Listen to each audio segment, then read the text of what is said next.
യൂദയുടെ ലേഖനം 11-ാമത്തെ തിരുവെഴുത്ത്. യൂദയുടെ ലേഖനം അതിൻ്റെ 11-ാമത്തെ തിരുവെഴുത്ത്. അവർക്കയ്യോ കഷ്ടം, അവർ കയ്യിന്റെ വഴി നടക്കുകയും കൂലി കൊതിച്ച് ബിലയാമിന്റെ വഞ്ചനയിൽ തങ്ങളെ തന്നെ ഏൽപ്പിക്കുകയും കോരഹിന്റെ മത്സരത്തിൽ നശിച്ചു പോകുകയും ചെയ്യുന്നു. മതി, ഒരു നിമിഷം കൂടെ പ്രാർത്ഥിക്കാം. മഹത്വാനും പരിശുദ്ധനുമാകുന്ന ഞങ്ങളുടെ ദൈവമേ, നല്ല മധ്യാഹ്ന സമയത്തിനായിട്ട് സ്തോത്രം. ഈ ദേശത്തുള്ള അഭിഷിക്തന്മാർക്കും ദൈവമക്കൾക്കും ഒന്നിച്ചിങ്ങനെ ഇന്ന് പകൽ സമ്മേളിപ്പാൻ ദൈവം നൽകിയ വിലപ്പെട്ട അവസരത്തിനായിട്ട് സ്തോത്രം. അതിന് മുഖാന്തരമായിരിക്കുന്ന UPFന്റെ പ്രവർത്തകരെയും ചുമതലപ്പെട്ടവരെയും എല്ലാം ആശീർവദിക്കണം. ഈ ശുശ്രൂഷ ആരംഭിച്ച സമയം മുതൽ ഇതുവരെയും അവിടുത്തെ മകനീയ സാന്നിധ്യം ഉണ്ടായിരുന്നതിനാൽ സ്തോത്രം. അവിടുത്തെ ദാസിദാസന്മാരെ എല്ലാം അതിനായി ശക്തീകരിച്ചു. തുടർന്ന് അല്പസമയം തിരുവചനം ധ്യാനിപ്പാൻ ഞങ്ങൾ ആശിക്കുന്ന സന്നിധി ബോധം ഞങ്ങൾക്ക് നൽകണം. പ്രിയപുത്രനെ ഞങ്ങളെ കൂടി മഹത്വപ്പെടുത്തണമേ. ക്രിസ്തുയേശുവിൻ്റെ നിസ്തുല്യ നാമത്തിൽ തന്നെ ആമേൻ. നമ്മുടെ കരവും ശബ്ദവും ഉയർത്തി ദൈവത്തെ മഹത്വപ്പെടുത്താം. അനുഗ്രഹപ്രദമായ ഈ നല്ല പകൽ സമയത്തിനായിട്ട് ദൈവത്തിന് മഹത്വം. ഇന്ന് പത്തനാപുരം UPFന്റെ ഈ പ്രധാന ശുശ്രൂഷയിൽ സംബന്ധിപ്പാൻ ദൈവം എനിക്ക് ഭാഗ്യം നൽകി. എന്നെ ഇതിനായി ക്ഷണിച്ച UPFന്റെ എല്ലാ ചുമതലപ്പെട്ടവരോടും എല്ലാ ദൈവമക്കളോടും കർത്താവിൻ്റെ ദാസന്മാരോടും വിശേഷമായി നന്ദി ചൊല്ലുന്നു. ഇത് വലിയ പദവിയായിട്ട് കരുതുന്നു.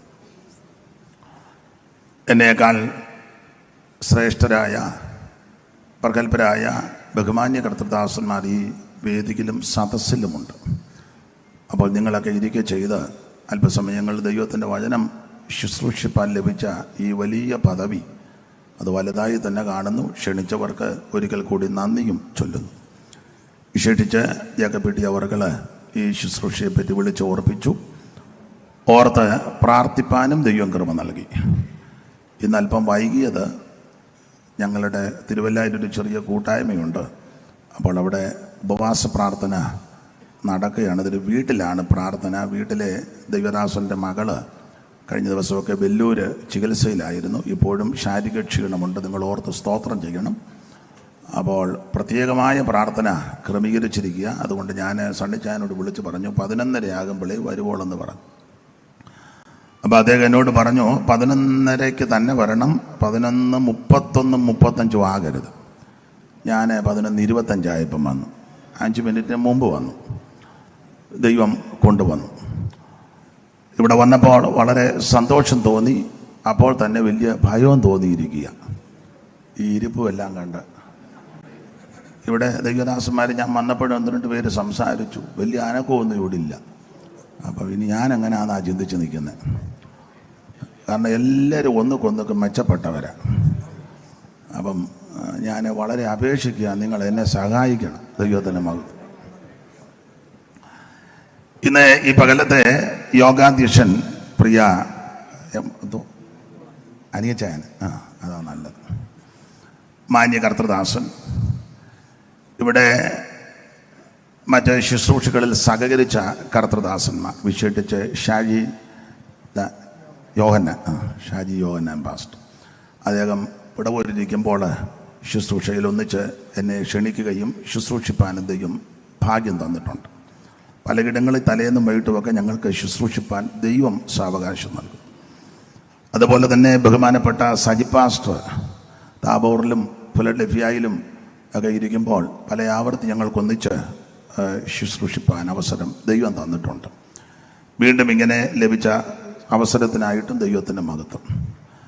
ഇന്ന് തിരുമേശ ശുശ്രൂഷ ചെയ്യുകയും പത്തനാപുരം സെൻ്ററിൻ്റെ ചുമതല വഹിക്കുകയും ചെയ്ത പ്രിയ അച്ചായന് കല്ലിശ്ശേരിയിലിരിക്കുമ്പം മുതലാണ് ഞങ്ങൾ കൂടുതൽ അടുത്തിടപെടുന്നത്. നല്ല തന്നെയല്ല, അദ്ദേഹത്തിൻ്റെ ഒരു വിശേഷത പഴയ പാട്ടെല്ലാം അറിയാം. നമ്മുടെ കർത്താവിൻ്റെ വലിയൊരു ദാസന്മാൻ പറഞ്ഞ EC ജോർജ് അവർകൾ കടന്നുപോയ സമയത്ത് ഞാനും ഒരു ഏറെ സമയം അവിടെ ഉണ്ടായിരുന്നു. അപ്പോൾ അന്ന് മൺമറഞ്ഞ MV വർഗീസ് അപ്പച്ചന സെമിത്തേരിയിലെ ശുശ്രൂഷ ചെയ്തത്. അപ്പോൾ ഈ പ്രായമുള്ളവരൊക്കെ ശുശ്രൂഷിക്കുമ്പോൾ ഞാൻ കഴിവിൻ്റെ പരമാവധി സംബന്ധിക്കും. കാരണം നമുക്കറിയാത്ത പല കാര്യവും അവർ പറയുകയും ചെയ്യുകയും ചെയ്യും. അപ്പോൾ അത് കണ്ടു പഠിക്കേണ്ടതുണ്ട്. അതുകൊണ്ട് ഞാൻ മനഃപൂർവ്വം അവിടെ ഇരുന്നു.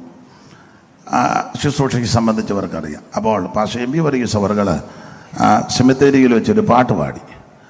അപ്പം എനിക്കറിയാം പുള്ളി എന്തെങ്കിലുമൊക്കെ ആ രീതിയിൽ ചെയ്യുമെന്ന്. അപ്പോൾ പാട്ട് പാടിയപ്പം വേറെ ആരും പാടാനില്ല, അച്ചായനും ഞാനും ഉള്ളായിരുന്നു പാടാൻ. അപ്പം വളരെ നന്നായിട്ട് അദ്ദേഹം അത് എനിക്ക് വലിയ ബഹുമാനമാണ്. കർത്തൃദാസനെ ഓർത്ത് ദൈവത്തെ സ്തുതിക്കുന്നു. ഇവിടെ ഇന്ത്യ ദൈവസഭയുടെ സെൻറ്ററിനെ ചുമതല വഹിക്കുന്ന കർത്തൃദാസന്മാർ, അതിൽ ബിജു ജോയി അവർകൾ കണ്ടില്ലല്ലോ. എന്ത് എൻ്റെ സ്നേഹിതന് ഞങ്ങൾ ഒന്നിച്ച് ദൈവവചനം പഠിച്ച കർത്തൃദാസൻ.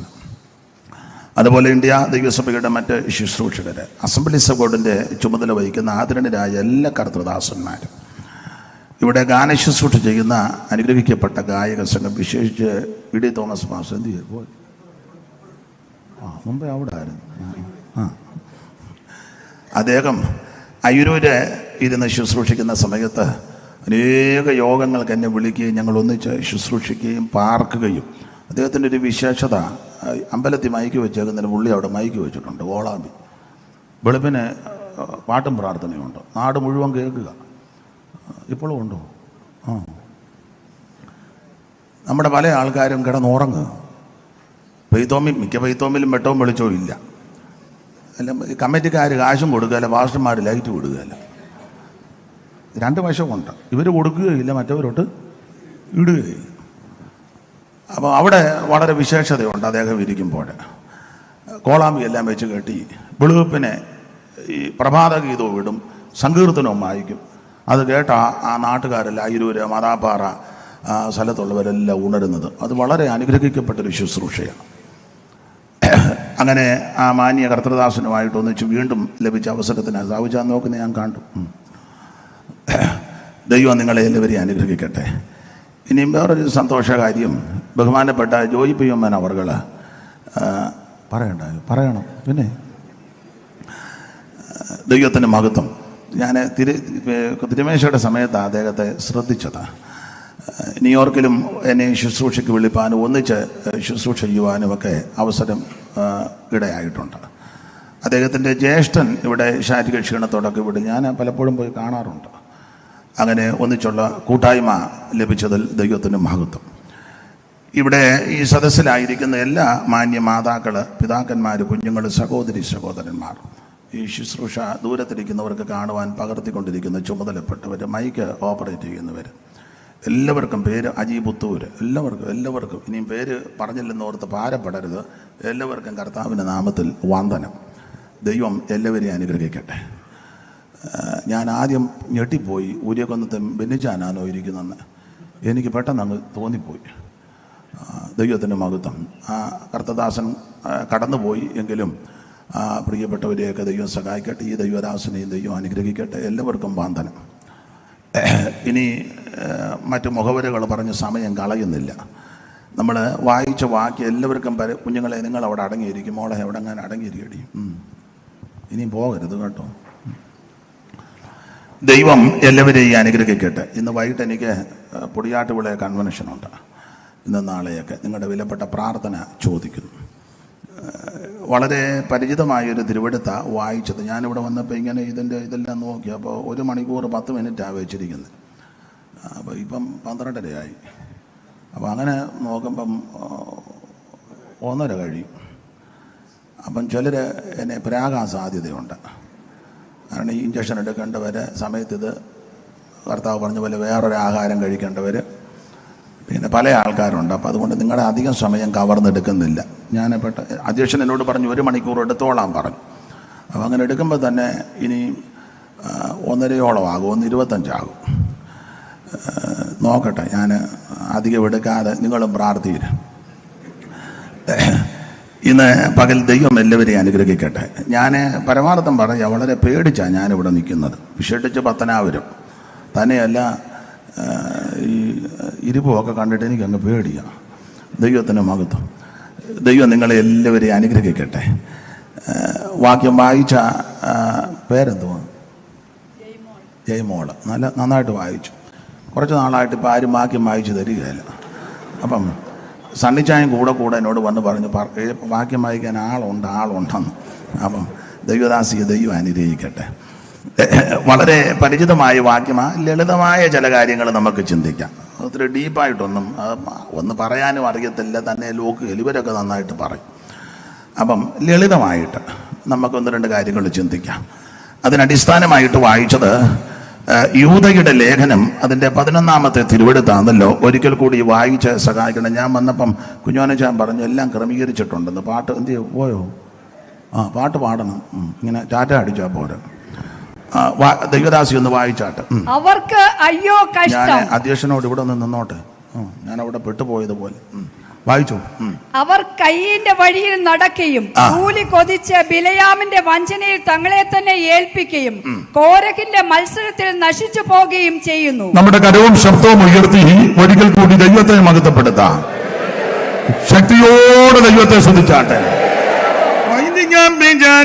ോടും ഗായമോഗാദികളോടും പോരടി ചടിമയതിൽ പെട്ടുപോയി വൈനിക ബിജാജിനോടും ഗായമോഗാദികളോടും പോരടി ചടിമയതിൽ പെട്ടുപോയി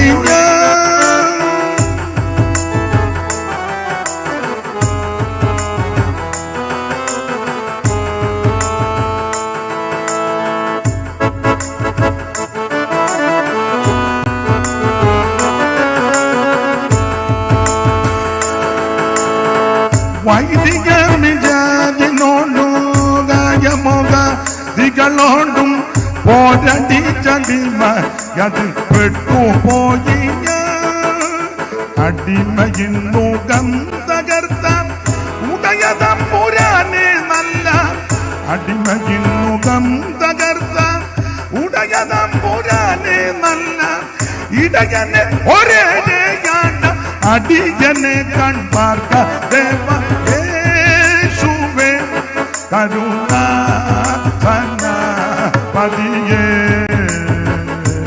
നട്ടം തീറ്റിയും തന്നെ വീണ്ടുമ്പോൾ യേശുവേ കരുണാപതിയേ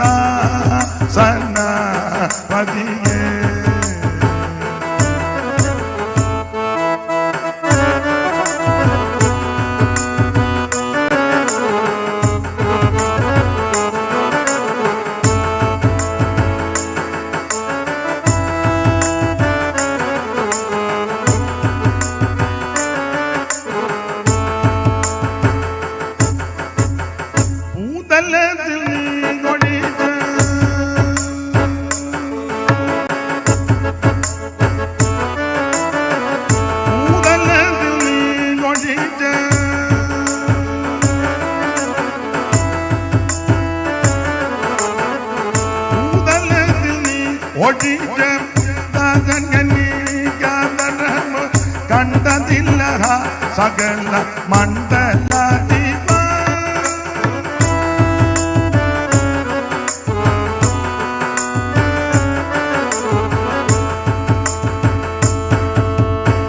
ഭൂതലത്തിൽ നീ ഒഴിച്ച കണ്ടതില്ല സകല മണ്ഡലാധിപ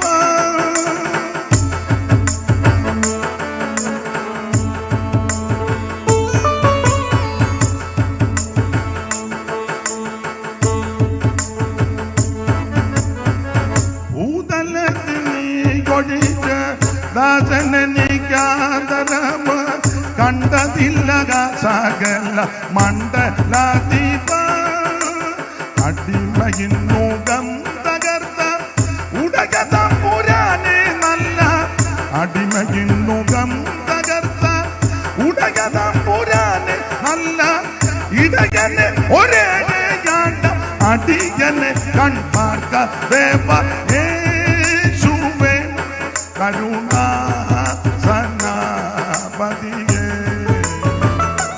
നട്ടം തീറ്റിയും തന്നെ വീണ്ടുമ്പോൾ യേശുവേ കരുണാപതിയേ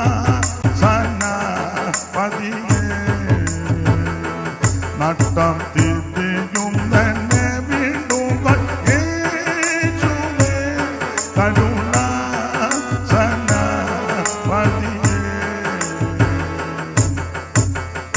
കരമുയർത്തി ദൈവത്തെ മഹത്വപ്പെടുത്താം. ഇന്ന് പകൽ സമയം ദൈവോചന ചിന്തയ്ക്ക് അടിസ്ഥാനമായിട്ട് വളരെ പരിചിതമായൊരു തിരുവെടുത്താണ് നമ്മൾ വായിച്ചത്. യൂദയുടെ ലേഖനം അതിൻ്റെ 11-ാമത്തെ തിരുവെടുത്താണ്.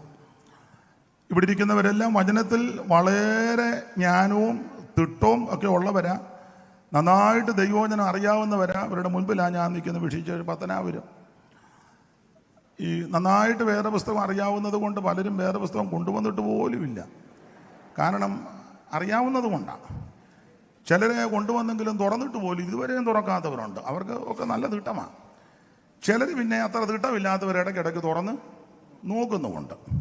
എന്തായാലും കൊള്ളാം, വചനത്തിൽ നല്ല പരിജ്ഞാനമുള്ളവരെ ഓർത്ത് ദൈവത്തെ സ്തുതിക്കുക. ദൈവം എല്ലാവരെയും അനുഗ്രഹിക്കട്ടെ. നമുക്കറിയാം, വേദപുസ്തകത്തിലെ പുതിയ നിയമ പുസ്തകങ്ങളിലെ ലേഖനങ്ങളിലെ ഒടുവിലത്തെ ലേഖനമാ യൂദയുടെ ലേഖനം. ഈ ലേഖനത്തിൻ്റെ 11-ാമത്തെ വാക്യമാണ് നമ്മൾ വായിച്ചത്. ഈ 11-ാമത്തെ വാക്യത്തിൽ 3 സംഭവങ്ങൾ അല്ലെങ്കിൽ 3 കാര്യങ്ങളാണ്, 3 വ്യക്തികളെ കാണിക്കുന്നുണ്ട്. 1 കയീന്, 2 ബിലയ, 3 കോരഹ്. നാടൻ ഭാഷ പറഞ്ഞാൽ 3 നല്ല പറ്റിയ പുള്ളിക്കാരൻ, ഒന്നുകൊന്നൊക്കെ മെച്ചമാണ്. ഇപ്പം നിങ്ങൾ ചോദിക്കും എന്തിനാ ഇപ്പം ഇതിങ്ങനെ വായിച്ചത്? ഈ 3 കക്ഷികൾ ഇപ്പം സകല സഭയ്ക്കകത്തുമുണ്ട്. അല്ലെ, ഇവരല്ലെങ്കിൽ ഇവരുടെ പ്രതിനിധികൾ സഭയ്ക്കകത്തുണ്ട്. അതുകൊണ്ടാണ് മിക്കയിടത്തും പ്രശ്നങ്ങൾ രൂക്ഷമാകുന്നത്. അപ്പം നമ്മൾ ഇതിൽ ഉൾപ്പെട്ട വ്യക്തിയാണോ എന്ന് വചനത്തിൽ നിന്ന് ഇന്ന് പകൽ നമുക്കൊന്ന് ചിന്തിക്കണം. ഈ യൂദയുടെ ലേഖനം ഓർപ്പിച്ചല്ലോ, കർത്താവിൻ്റെ സഹോദരൻ യൂദ എഴുതിയതാണ്. യേശുക്രിസ്തുവിന് മറ്റ് സഹോദരന്മാരുണ്ടായിരുന്നത് വേദപുസ്തകത്തിൽ തെളിവുണ്ട്. അതെല്ലാം നമുക്ക് അറിവുള്ള വാക്യമാണ്. മർക്കോസ് 6:3 ഒരു തെളിവ് ഉണ്ട്, വേറെ ധാരാളം വാക്യമുണ്ട്. എങ്കിലും സഹോദരിയെ വായിക്കാൻ ചുമതലപ്പെടുത്തുകയും നന്നായിട്ട് വായിക്കുന്നത് കൊണ്ട് ഒന്നുകൂടെ വായിച്ചു, അല്ലെങ്കിൽ പിന്നെ പറയരുത് എന്നെ പിടിച്ച് വായിക്കാൻ എഴുതി പുള്ളി എന്നെ കൊണ്ട് വായിപ്പിച്ചില്ല. അപ്പം വായിച്ചു 6:3 മർക്കോസ്. പെട്ടെന്ന് വായിച്ചു. ഇവൻ മറിയയുടെ മകനും യാക്കോബ്, യോസെ, യൂദ, ശിമോൻ എന്നിവരുടെ സഹോദരനുമായ തച്ചനല്ലയോ? അപ്പൊ ഈ വാക്യത്തിന്റെ അർത്ഥം യേശുക്രിസ്തുവിന് വേറെയും സഹോദരന്മാര്, തൻ്റെ അമ്മ പ്രസവിച്ച സഹോദരന്മാരുണ്ടായിരുന്നു. അതുകൊണ്ട് ആ വേദപുസ്തകം പഠിക്കുന്ന, വചനത്തിൽ ഉറപ്പുള്ളവർ, വചനത്തെ അനുസരിക്കുന്നവർ, വചനത്തിൽ ഭയപ്പെടുന്നവർ, ഒന്നുകൂടെ പറഞ്ഞാൽ വചനപ്രകാരം പോകുന്നവർ മറിയത്തെ നിത്യകന്യകയായി അംഗീകരിക്കാത്ത. മറിയം നിത്യകന്യകയല്ല. നമ്മുടെ കർത്താവാകുന്ന ക്രിസ്തുയേശുവിനെ പ്രസവിച്ച അനന്തരം ഈ അമ്മ വീണ്ടും മക്കളെ പ്രസവിച്ചു. നല്ല സ്ത്രീയാ, പക്ഷെ നിത്യകന്യകയല്ല. അപ്പോൾ യേശുക്രിസ്തുവിൻ്റെ അർത്ഥ സഹോദരന്മാര്. ഈ ലേഖനം ഓടിച്ചു പറയാം, ഞാൻ സമയത്തെ ഭയപ്പെടുക, എല്ലാ ഭാഗത്തേക്കും പോകാനൊക്കത്തില്ല. ചില ചിന്തകൾ ഇന്ന് പകൽ വളരെ ലളിതമായിട്ട് ശാന്തമായിട്ട്, നിങ്ങളുടെ നോട്ടമൊക്കെ കണ്ടിട്ട് എനിക്ക് അങ്ങ് പേടി വരിക. അപ്പൊ ശ്രദ്ധിക്കുക, നിങ്ങളുടെ വിലപ്പെട്ട പ്രാർത്ഥനയും സഹകരണവും പ്രതീക്ഷിക്കുക. ഈ യൂദയുടെ ലേഖനത്തിലെ ഒരു പ്രധാനപ്പെട്ട വിഷയം സൂക്ഷിക്കുക എന്നുള്ളതാണ്. അറിയാമല്ലോ, സൂക്ഷിക്കുക. വായിച്ചോ, 1-ാം വാക്യവും 6-ാം വാക്യവും 13-ാം വാക്യവും 21-ാം വാക്യവും 24-ാം വാക്യവും. 1, 6, 13, 21, 24. യേശുക്രിസ്തുവിന്റെ ദാസനും യാക്കോബിന്റെ സഹോദരനുമായ യൂദ പിതാവായ ദൈവത്തിൽ സ്നേഹിക്കപ്പെട്ടും യേശുക്രിസ്തുവിനായി സൂക്ഷിക്കപ്പെട്ടു. ഇതിനകത്തൊരു പ്രത്യേക പ്രയോഗമാണ് സൂക്ഷിക്കപ്പെടുക. 6-ാം വാക്യം വായിച്ചേ. 6. തങ്ങളുടെ വാഴ്ച കാത്തുകൊള്ളാതെ സ്വന്തം വാസസ്ഥലം വിട്ടുപോയ ദൂതന്മാരെ മഹാദിവസത്തിന്റെ വിധിക്കായി എന്നേക്കും ചങ്ങലയിട്ട് അന്ധകാരത്തിൻ കീഴിൽ സൂക്ഷിച്ചു. അവിടെ സൂക്ഷിച്ചു എന്നുള്ള പദമാണ്. ഇനി 13. തങ്ങളുടെ നാണക്കേട് നുരച്ച് തള്ളുന്ന കൊടിയ കടൽത്തിരകൾ സദാകാലത്തേക്കും അന്ധതമസ് സൂക്ഷിച്ചു. അവിടെ സൂക്ഷിച്ചെന്ന 21. നിത്യജീവനായിട്ട് നമ്മുടെ കർത്താവായ യേശുക്രിസ്തുവിന്റെ കരുണയ്ക്കായി കാത്തിരുന്നു കൊണ്ട് ദൈവസ്നേഹത്തിൽ നിങ്ങളെ തന്നെ സൂക്ഷിച്ചു. അവിടെ സൂക്ഷിച്ചെന്ന 24. വീഴാതെ വണ്ണം നിങ്ങളെ സൂക്ഷിച്ചു. മതി. അപ്പോ ഇംഗ്ലീഷിലും അങ്ങനെ തന്നെ അല്ലയോ? മലയാളമാണ് കണ്ടിട്ട് ഇംഗ്ലീഷ് പോലെ ഇരിക്കും. അപ്പൊ ശ്രദ്ധിക്കുക, ഈ ലേഖനത്തിലെ ഒരു പ്രധാന പദപ്രയോഗമാണ് സൂക്ഷിക്കുക. 1-ാം വാക്യത്തിലും 6-ാം വാക്യത്തിലും 13-ാം വാക്യത്തിലും 21-ാം വാക്യത്തിലും 24-ാം വാക്യത്തിലും സൂക്ഷിക്കുക. മാത്രമല്ല ഈ ലേഖനത്തിന്റെ ഒരു വിശേഷത കുറച്ച് വാക്യങ്ങളേ ഉള്ളൂ. എത്ര വാക്യമുണ്ട് നോക്കാനോ പറ, നോക്കാനോ? നോക്കി പറഞ്ഞു നോക്കി 25. നമുക്കറിയാം 25 വാക്യമേ ഉള്ളൂ. ഞാനെപ്പോഴും പറയും 25 വാക്യമേ ഉള്ളെങ്കിലും മുഴുവൻ വിഷയങ്ങളും ഈ ലേഖനത്തിലുണ്ട്. മുഴുവൻ വിഷയമെന്ന് ഞാൻ ഉദ്ദേശിക്കുന്നത് മനുഷ്യ സൃഷ്ടിക്ക് മുമ്പുള്ള വിഷയം മുതൽ അന്ത്യകാല വിഷയം വരെ ലേഖനത്തിലുണ്ട്. 25 വാക്യമേ ഉള്ളെന്ന് പെട്ടെന്ന് മറിച്ച് കളയരുത്. മനുഷ്യ സൃഷ്ടിക്കും മുമ്പ് മുതൽ, ഒന്നുകൂടെ തെളിച്ച് പറഞ്ഞാൽ ദൂതലോകത്തെ വിഷയം മുതൽ അന്ത്യകാല വിഷയം വരെ ഈ ലേഖനത്തിലുണ്ട്. ദൈവദാസി 6-ാം വാക്യം വായിച്ച് 6-ാം വാക്യം ഒന്നുകൂടെ വായിര്. തങ്ങളുടെ വാഴ്ച കാത്തുകൊള്ളാതെ സ്വന്തം വാസസ്ഥലം വിട്ടുപോയ ദൂതന്മാരെ. അപ്പോൾ ഒറ്റ വാക്യം പറഞ്ഞാൽ സ്ഥാനഭ്രംശം സംഭവിച്ച ദൂതലോകത്തെ വിഷയം മുതൽ അന്ത്യകാല വിഷയം വരെ. 19-ാം വാക്യം 19. 18 വായിച്ചോ. 18 അന്ത്യകാലത്ത് മതി അന്ത്യകാലം. അപ്പൊ ശ്രദ്ധിച്ചേ, ദൂതലോകത്തെ വിഷയം മുതൽ അന്ത്യകാല വിഷയം വരെ ഈ ലേഖനത്തിൽ യൂദാ കൊടുത്തിട്ടുണ്ട്. അപ്പൊ ഇത് 25 വാക്യമേ ഉള്ളെന്ന് ഓർത്ത് ഉഴപ്പി അടിക്കരുത്. വളരെ ആഴമേറിയ ലേഖനമാണ്, ഈടുറ്റ ലേഖനമാണ്. ഈ ദൂതലോകത്തെ വിഷയം ഈ ദൂതന്മാരെ പറ്റി തർക്കമുള്ളതാ. വേദപഠിതാക്കളുടെ ഇടയിൽ തർക്കവും വാദമുള്ള വാക്യമാണ് ഈ യൂദായുടെ ലേഖനത്തിലെ ഈ വാക്യവും. അതുപോലെ ഉൽപ്പത്തി പുസ്തകം 6-ാം അധ്യായവും പത്രോസിന്റെ 2-ാം ലേഖനത്തിലെ വാക്യവും ഒക്കെ എടുത്ത് ഒത്തിരി തർക്കമാണ്. ഇപ്പം അങ്ങ് മുഴുവൻ കണ്ണനമാണ്.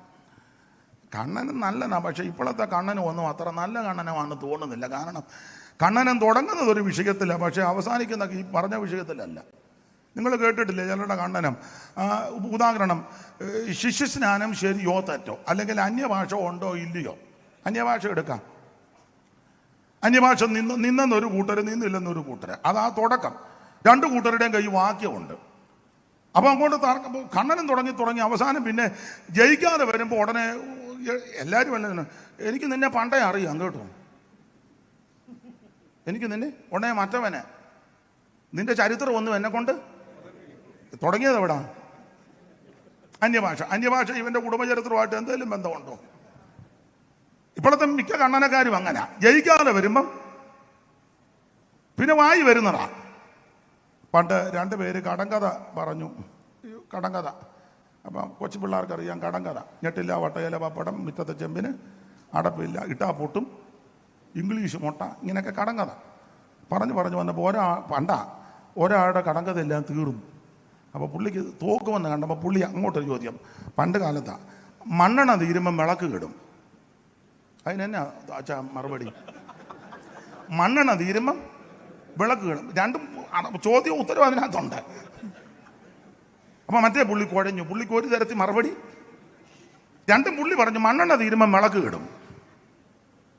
അവസാനം പുള്ളി മിണ്ടാന്ന് പറഞ്ഞു തോറ്റു. ഇപ്പൊ ഇങ്ങനെ കണ്ണനവും വാദവും തർക്കമൊക്കെ. അതെ, നല്ല ഉദ്ദേശത്തോടാന്നേ കുഴപ്പമില്ല. നമുക്ക് വാക്യമുണ്ട്, ന്യായമായ കാര്യം വളരെ അറിയാനുള്ള തൃഷ്ണ കൊണ്ട് ചോദിക്കുകയാണെങ്കിൽ അതിന് മറുപടി കൊടുക്കണം. ഉടക്കാനോ വഴക്കുണ്ടാക്കാനോ നമ്മളെ കുരുക്കാനോ കുഞ്ഞായ്മ വെപ്പിക്കാനോ തർക്കിക്കാനും ബാധിക്കാനും ആണെങ്കിൽ എൻ്റെ അഭിപ്രായം വചനത്തിൽ നിന്നാ മിണ്ടാതിരുന്നേക്കണം. അറിയത്തില്ലെന്ന് പറഞ്ഞേക്കണം, പ്രശ്നം തീർന്നല്ലോ. അറിയാനുള്ള ആഗ്രഹത്തോടാ വരുന്നെങ്കിൽ അതിന് നമുക്ക് വാക്യമുണ്ട്. വായിച്ചോ, പത്രോസിന്റെ 1-ാം ലേഖനം 3-ാം അധ്യായത്തിന്റെ 15-ാം വാക്യം അതിന്റെ അടിസ്ഥാനമാക്കി അറിവുള്ള വാക്യമായി എങ്കിലും ഒന്ന് വായിച്ചോ. പത്രോസിന്റെ 1-ാം ലേഖനം 3:15. നിങ്ങളിലുള്ള പ്രത്യാശയെക്കുറിച്ച് ന്യായം ചോദിക്കുന്ന ഏവനോട് സൗമ്യതയും ഭയഭക്തിയും കൊണ്ട് പ്രതിപാദനം പറവാൻ എപ്പോഴും ഒരുങ്ങിയിരിക്കണമെന്ന്. എന്താ കണ്ടില്ലേ? പത്രോസിന്റെ 1-ാം ലേഖനം 3-ാം അധ്യായം 15-ാം വാക്യം. കർത്താവിന്റെ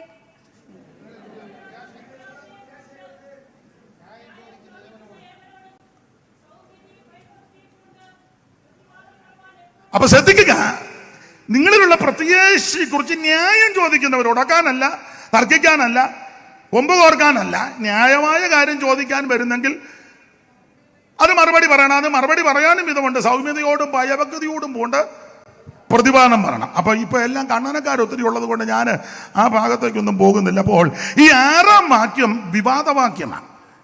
ഈ ദൂതന്മാരെ ഏദൻ പർദീസയിൽ കാവൽ നിർത്തിയ ദൂതന്മാരാണെന്നും അല്ല, 36 ദൂതനാണെന്നും അല്ല, മനുഷ്യനാണെന്നും ശേത്തിന്റെ വംശമാണെന്നൊക്കെ ഒത്തിരി തർക്കമാണ്.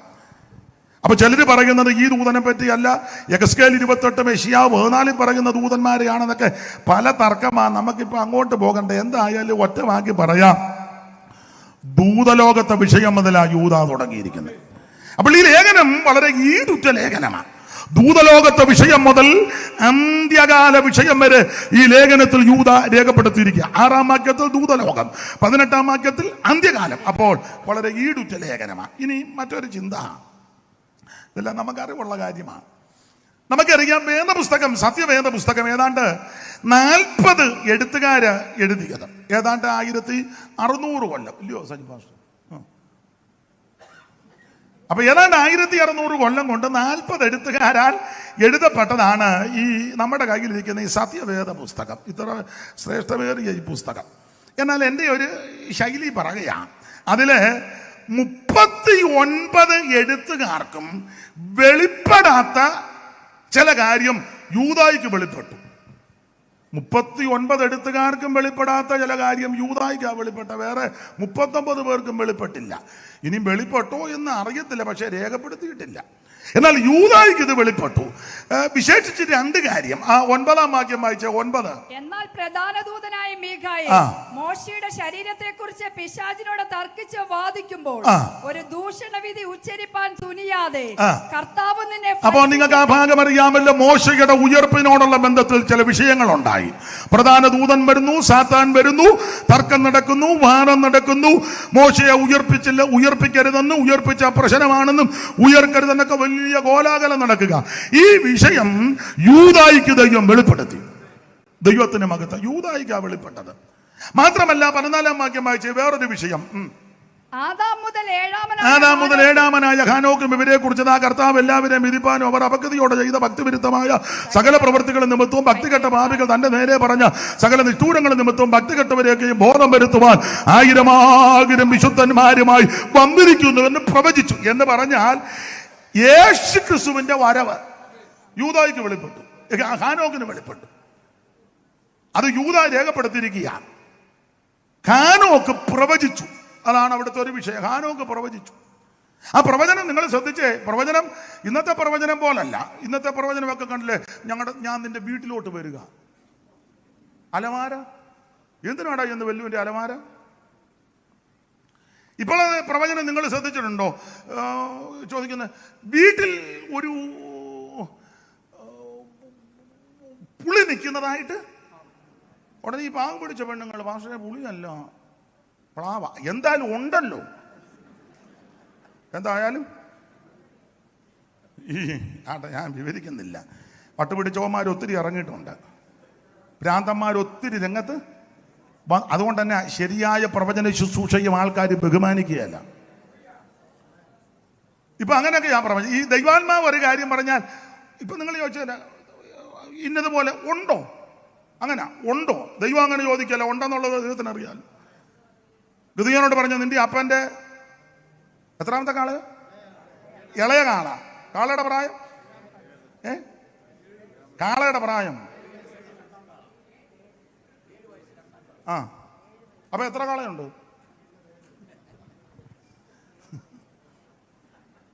ദൈവം പറയുന്നതെല്ലാം കൃത്യമായിട്ട് എത്ര കാളയുണ്ടെന്നും കാളയുടെ പ്രായം എന്നാന്നും അത് അപ്പന്റെ കാളയാന്നും ഒക്കെ കൃത്യമാണ്. ഇന്നത്തെ പ്രവാചകന്മാരൊക്കെ ഒരു കാളയെ കാണുന്നു, ഉടനെ പാവം പിടിച്ച സഹോദരൻ പക്ഷേ മിക്കപ്പോഴും ഇങ്ങനെ വാതൊക്കെ കൂടെ. ആട്ടെ, എന്റെ വിഷയമല്ല, വിട്ടേക്കാം. ദൈവത്തിന്റെ പരിശുദ്ധാത്മാവ് ഒരു കാര്യം പറഞ്ഞാൽ കൃത്യമാണ്. അപ്പൊ ഹാനോക്ക് പ്രവചിച്ചെന്നാ യൂദ രേഖപ്പെടുത്തിയിരിക്കുന്നത്. എന്തുവാ ഹാനോക്ക് പ്രവചിച്ചത്? ആ പ്രവചനത്തിന്റെ വിശേഷത ഇതാ: 1000 വിശുദ്ധന്മാരുമായി കർത്താവ് വന്നു എന്ന് പറഞ്ഞാൽ യേശു ക്രിസ്തുവിന്റെ 1-ാം വരവിനെ പറ്റി പോലും ആ കാലയളവിൽ ആരും പറയാതിരിക്കുമ്പോൾ ഹാനോക്കിന് വെളിപ്പെട്ടത് യേശു ക്രിസ്തുവിന്റെ 2-ാം വരവിന്റെ 2-ാം ഘട്ടം. അറിയാമല്ലോ, പുസ്തകമൊക്കെ നിങ്ങൾക്ക് നന്നായിട്ട് അറിയാമല്ലോ.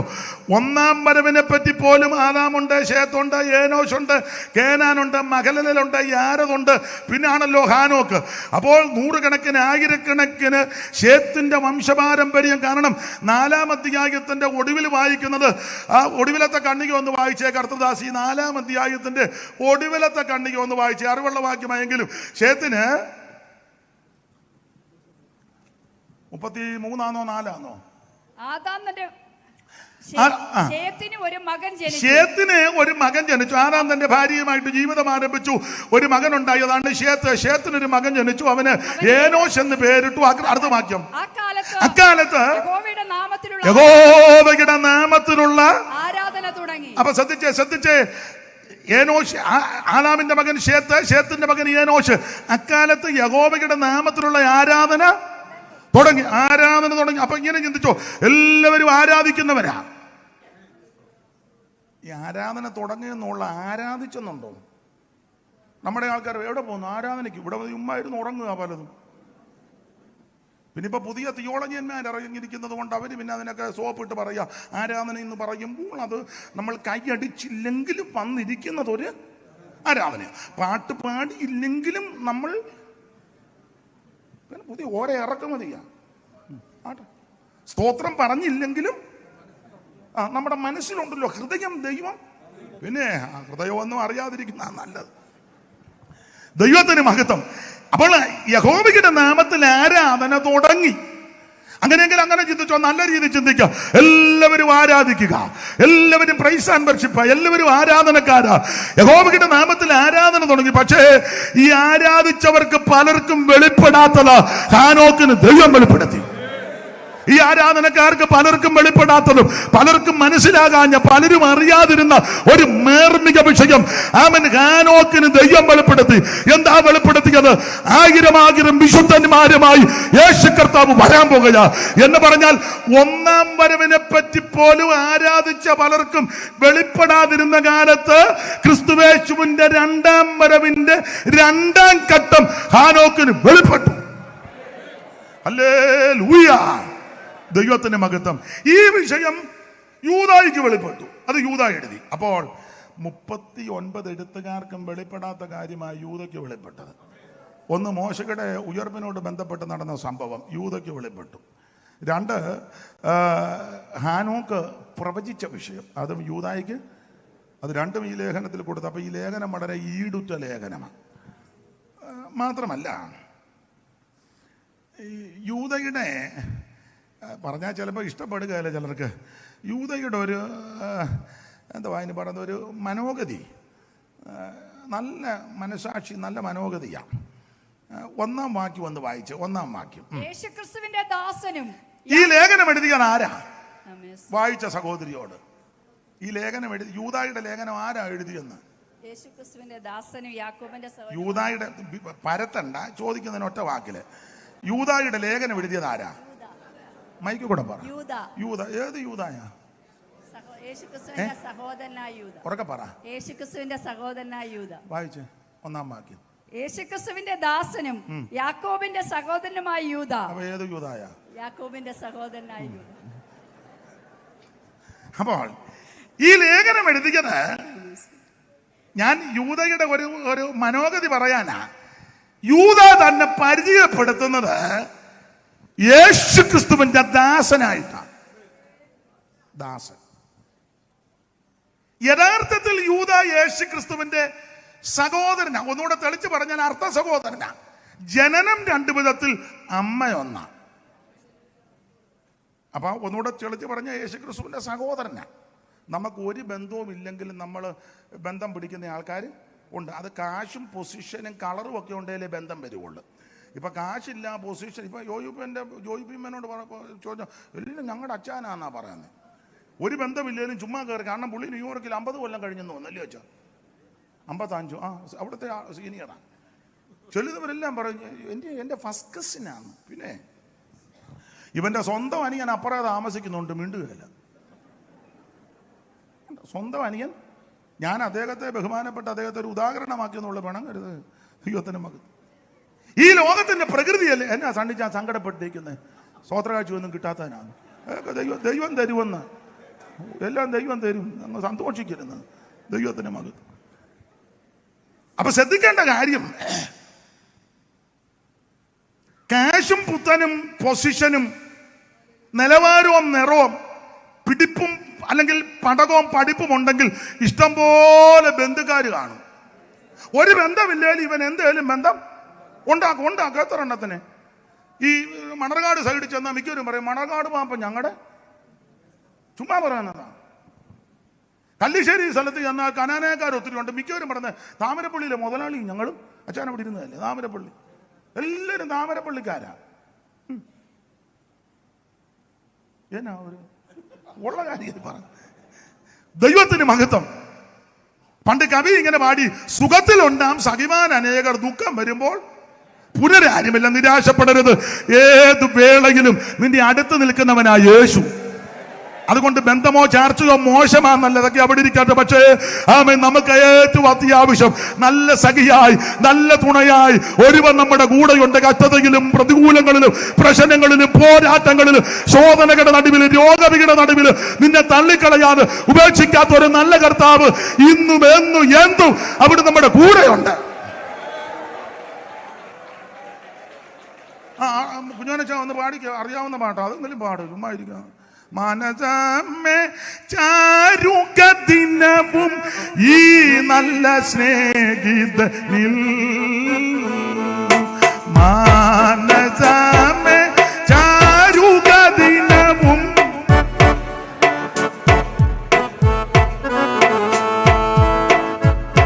നം ചെയ്യുക തന്തിരു സ്നേഹ മധുരിമ സമ്പദ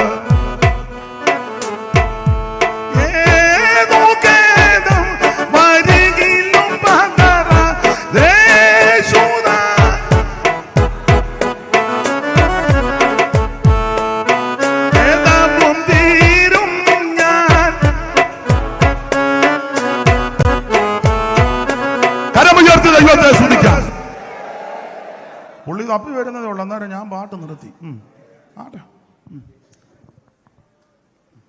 അപ്പൊ ശ്രദ്ധിച്ചേ, ഒരു കാര്യം പറയാം, ഏത് സമയത്തും നിന്നെ ഉപേക്ഷിക്കാത്ത, തള്ളിക്കളയാത്ത, നിന്നെ എന്റെയും നിന്റെയും കൂടെ ഇരിക്കുന്ന ഒരുവനേ ഉള്ളൂ, അത് നസറയനാകുന്ന യേശു. അപ്പൊ യൂദയുടെ രീതി കണ്ടോ, മനോഗതി ഏതാ? യേശുക്രിസ്തുവിന്റെ ദാസൻ. ഈയിടെ ഒരാളിനോട് പറഞ്ഞു, നിങ്ങൾ പിന്നെ വത്സനങ്കിള് എന്ന് പറഞ്ഞാൽ എൻ്റെ അമ്മയുടെ ആങ്ങളെയല്ലേ, ചുമ്മാ അങ്ങ് ബന്ധം ഉണ്ടാക്കുക. ഓ, മനസ്സിലായില്ലേ? ബഹുമാനിച്ചോ എങ്കിലും ആ പ്രയോഗം കേൾക്കുമ്പോൾ നമ്മൾ ഓർക്കും അമ്മാചനാണ്. മനസ്സിലാക്കും. ആട്ടെ, ഇനി നമ്മളായിട്ട് അത് കലക്കുന്നൊന്നുമില്ല, അങ്ങനെ ഇരിക്കട്ടെ. അതേസമയം വേറൊരാളെ പറ്റി അങ്ങനെ പറയാൻ വലിയ ബുദ്ധിമുട്ടാണ്. കാരണം പുള്ളിക്ക് ഇത്രയും പിടിപ്പ്. ഞാൻ പറഞ്ഞ മനസ്സിലാകുന്നില്ലേ? മനസ്സിലായാ മതി. ദൈവത്തിന് മഹത്വം. ഞാൻ എന്നെയും കൂടെ പ്രതിയാക്കിയ ഇവിടുത്തെ എല്ലാ രീതികൾ അങ്ങനെ. എന്നാൽ യൂദയുടെ ആ മനോഭാവം നിങ്ങൾ കണ്ടോ? യൂദ തന്നെ ഒന്ന് പരിചയപ്പെടുത്തുന്നത് ആമേൻ യേശുക്രിസ്തുവിന്റെ ദാസൻ. ഇവരൊക്കെ നന്നായിട്ട് ഗ്രീക്കും ഹീബ്രുവും ഇതിന്റെ മൂലഭാഷയൊക്കെ നന്നായിട്ട് പഠിച്ചിരിക്കുക. അപ്പം വണങ്ങരുത്, അഥവാ തെറ്റുകാന്ന് തിരുത്തണം. ശരിയായ ഭാഷാന്തരം കൊടുത്തിരിക്കുന്നത് ഈ സെർവൻ്റ് എന്നല്ല, അടിമയെന്ന. അടിമ എന്തുവാ? അതിന് ഇംഗ്ലീഷിൽ എന്തുവാ? ഓ, ഞാൻ പറഞ്ഞാൽ തെറ്റും. എന്തോ സ്ലേവ്, തെറ്റിയോ? ഇരിക്കട്ടെ. യേശുക്രിസ്തുവിന്റെ അടിമ. തന്റെ മനോഭാവം കണ്ടോ? ഞാൻ യേശുക്രിസ്തുവിന്റെ അടിമയാണ്. പത്തനാപുരത്തുള്ള എന്റെ മാന്യ സഹപടന്മാരായ കർത്തൃദാസന്മാരോടും ബഹുമാന്യ ദൈവമക്കളോടും എല്ലാവരോടും പറയാ, നമ്മൾ സെർവന്റ് ആയിട്ടുള്ള മനോഗതിയല്ല, അടിമയാണ്. ഈ സെർവന്റും അടിമയും രണ്ടും രണ്ടാ, രീതി രണ്ടാ. സെർവന്റിന് ശമ്പളമുണ്ട്, പറഞ്ഞു നോക്കും മാസത്തിൽ ഇത്ര, അല്ല രാവിലെ 5 മണിക്ക്, രാവിലെ 8-ന് വന്നാൽ വൈകിട്ട് 5-ന് ഇത്ര, ഇന്ന കാര്യം, ഡ്യൂട്ടി ഇന്നതൊക്കെയാ. സ്തോത്രം. ദാസമാസാണോ? ആട്ടെ. ദൈവത്തിന് മഹത്വം. സെർവന്റിന് ശമ്പളമുണ്ട്. ഇനി ശമ്പളം കിട്ടിയില്ലേ ചോദിച്ചു മേടിക്കും, സാറേ ഈ പ്രാവശ്യത്തെ ശമ്പളം തന്നില്ല. ഈ അഥവാ താമസിച്ച ഇവനൊരു 5 വീട്ടിൽ ചെന്ന് പറയും, ഓ അയാൾ എനിക്ക് ഇതുവരെ. അടിമ അങ്ങനല്ല. അടിമയ്ക്ക് ശമ്പളമൊന്നും. അത് പറഞ്ഞാൽ ഇപ്പം പാസ്റ്റർമാരെല്ലാം എന്നോട് ഉടക്കുണ്ടാക്കും. ഇപ്പോൾ ഒരു 90% സ്ഥലത്തും ശമ്പളമാണ്, സാലറി ആയതുകൊണ്ട് വേലയോടും വലിയ താല്പര്യമൊന്നും മിക്കവർക്കും. ഇപ്പം പിന്നെ ചോദിച്ച് മേടിക്കേണ്ട, 2 ഞെക്കും ഒരു തോണ്ടും വരുമ്പോൾ സൂക്ഷം അവിടോട്ട് വന്ന്. അതെ, പിണങ്ങരുതേ. അടിമ അങ്ങനല്ല. സെർവന്റിന് ജോലി കൊടുക്കും, ഇന്ന ജോലി. അടിമയ്ക്ക് അങ്ങനല്ല, ഏത് ജോലിയും ചെയ്തോണം. അടിമയുടെ ഉന്നവും നോട്ടവും എല്ലാം യജമാനനാ, വേറെ ആരുമല്ല. യജമാനന്റെ കണ്ണും യജമാനന്റെ സംസാരവും യജമാനൻ നോക്കുമ്പോൾ അറിയാം ഇപ്പോൾ എന്തിനാ നോക്കിയെന്ന്. യേശുക്രിസ്തു പത്രോസിനെ നോക്കിയതേ ഉള്ളൂ.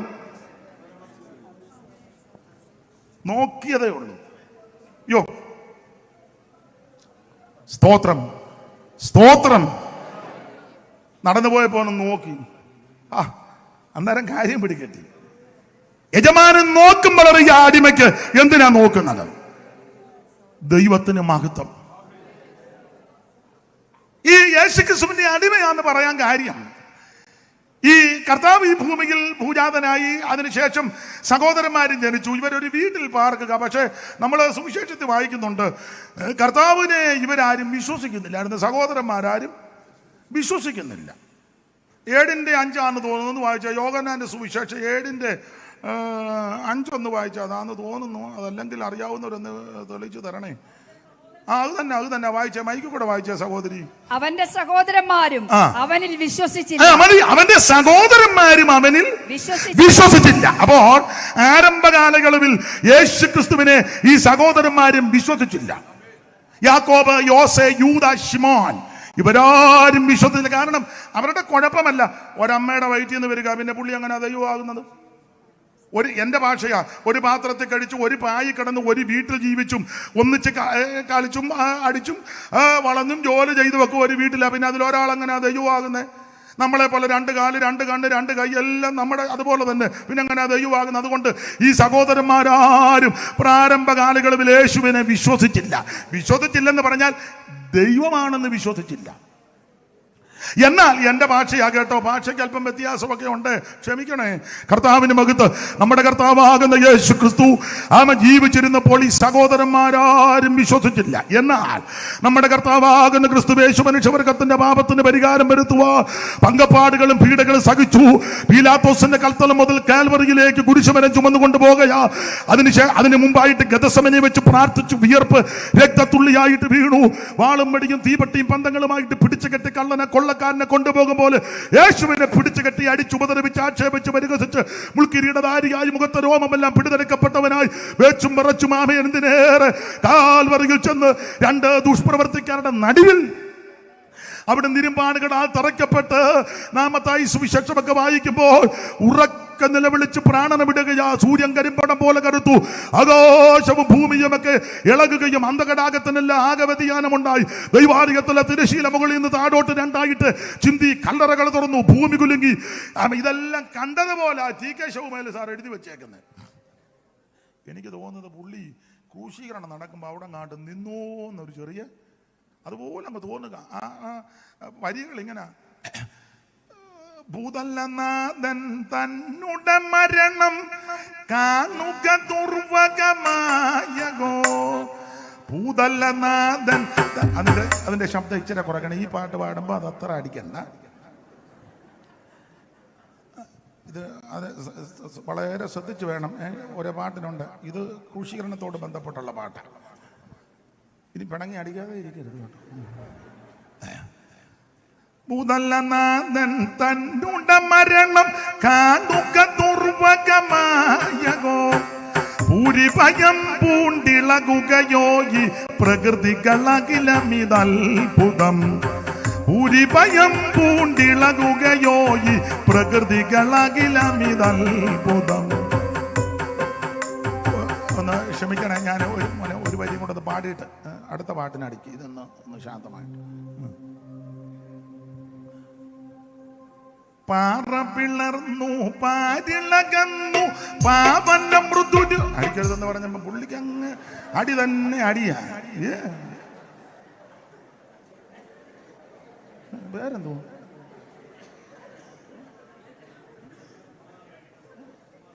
എന്റെ കുമാര ഇച്ചിരി നേരം അടങ്ങിയിരി.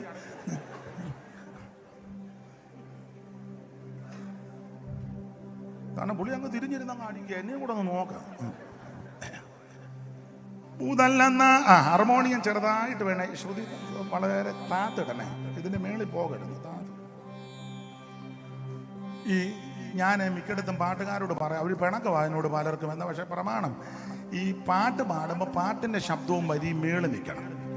വാദ്യ ഉപകരണങ്ങളുടെ ശബ്ദമല്ല അതിന്റെ കീഴിൽ. അങ്ങനെ 68 സംഗീതക്കാര് മുമ്പിൽ, വീണക്കാരെല്ലാം അതിന്റെ പിമ്പില്ല. പിന്നെ തപ്പ് കൊട്ടുന്നവർ അതിന്റെ സൈഡിൽ നിന്ന് പരുവത്തിന്. അതിപ്പം വിഷയമല്ല, ഞാൻ പിന്നെ പറയാം. ഉദലനാഥൻ തന്നുട മരണം കാണുക ദുർവകമായകോ ഭൂരിഭയം പൂണ്ടിളകുകയോയി പ്രകൃതികളകിലമിതത്ഭുതം. ഭൂരിഭയം പൂണ്ടിളകുകയോയി പ്രകൃതികളകിലമിതത്ഭുതം. പാറ പിളർന്നു പാരിളകന്നു പാവന മൃദുരു. അജി അറിയത്തില്ലേ, ഒന്ന് സഹായിച്ചതാ അവർ രണ്ടും, അജിയും കുഞ്ഞുമാരും. ഞാൻ അയാളങ്ങ് ശ്വാസം മുട്ടി പാടട്ടെ എന്നുള്ള ചിന്തയാണ്. നമ്മൾ ഒന്നിച്ചാ ദൈവത്തെ മഹത്വപ്പെടുന്നു.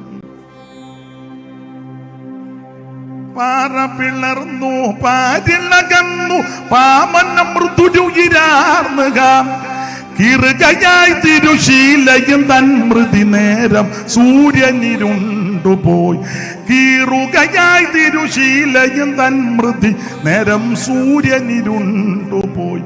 മൃതിയെ വെന്നവൻ ഉയർത്തെഴുന്നേറ്റു ഇതിനെതിരാരിന്നോതിടും. ഹൃദിബോധം ലവമുള്ളോരെല്ലാം അടിപണിയും തൻ സന്നിധവും. എന്തോരത്ഭുത പുരുഷൻ ക്രിസ്തു തന്റെ മഹിമ നിസ്തുലം. എന്തോരത്ഭുത പുരുഷൻ ക്രിസ്തു തന്റെ. ഓ ഇത്ര മകാനായി ഉത്തമനാകും ഒരുത്തനെ ഉലകിൽ കാണുമോ? ഇത്ര മകാനായി ഉത്തമനാകും ഒരുത്തനെ ഉലകിൽ. കരമുയർത്തി കർത്താവിന് മഹത്വം കൊടുക്കുക.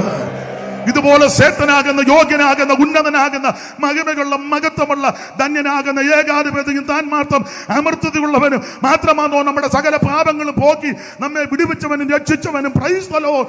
ഇതുപോലെ ശ്രേഷ്ഠനാകുന്ന, ഉന്നതനാകുന്ന, നിർദോഷൻ, നിർമ്മലൻ, പവിത്രൻ, പാപികളോട് വേർപെട്ടവൻ, സ്വർഗത്തെക്കാൾ വലിയവൻ, മോശയിലും വലിയവൻ, ശലോമോനിലും വലിയവൻ, ദൈവാലയത്തെക്കാൾ വലിയവൻ, സ്വർഗത്തെക്കാൾ വലിയവൻ.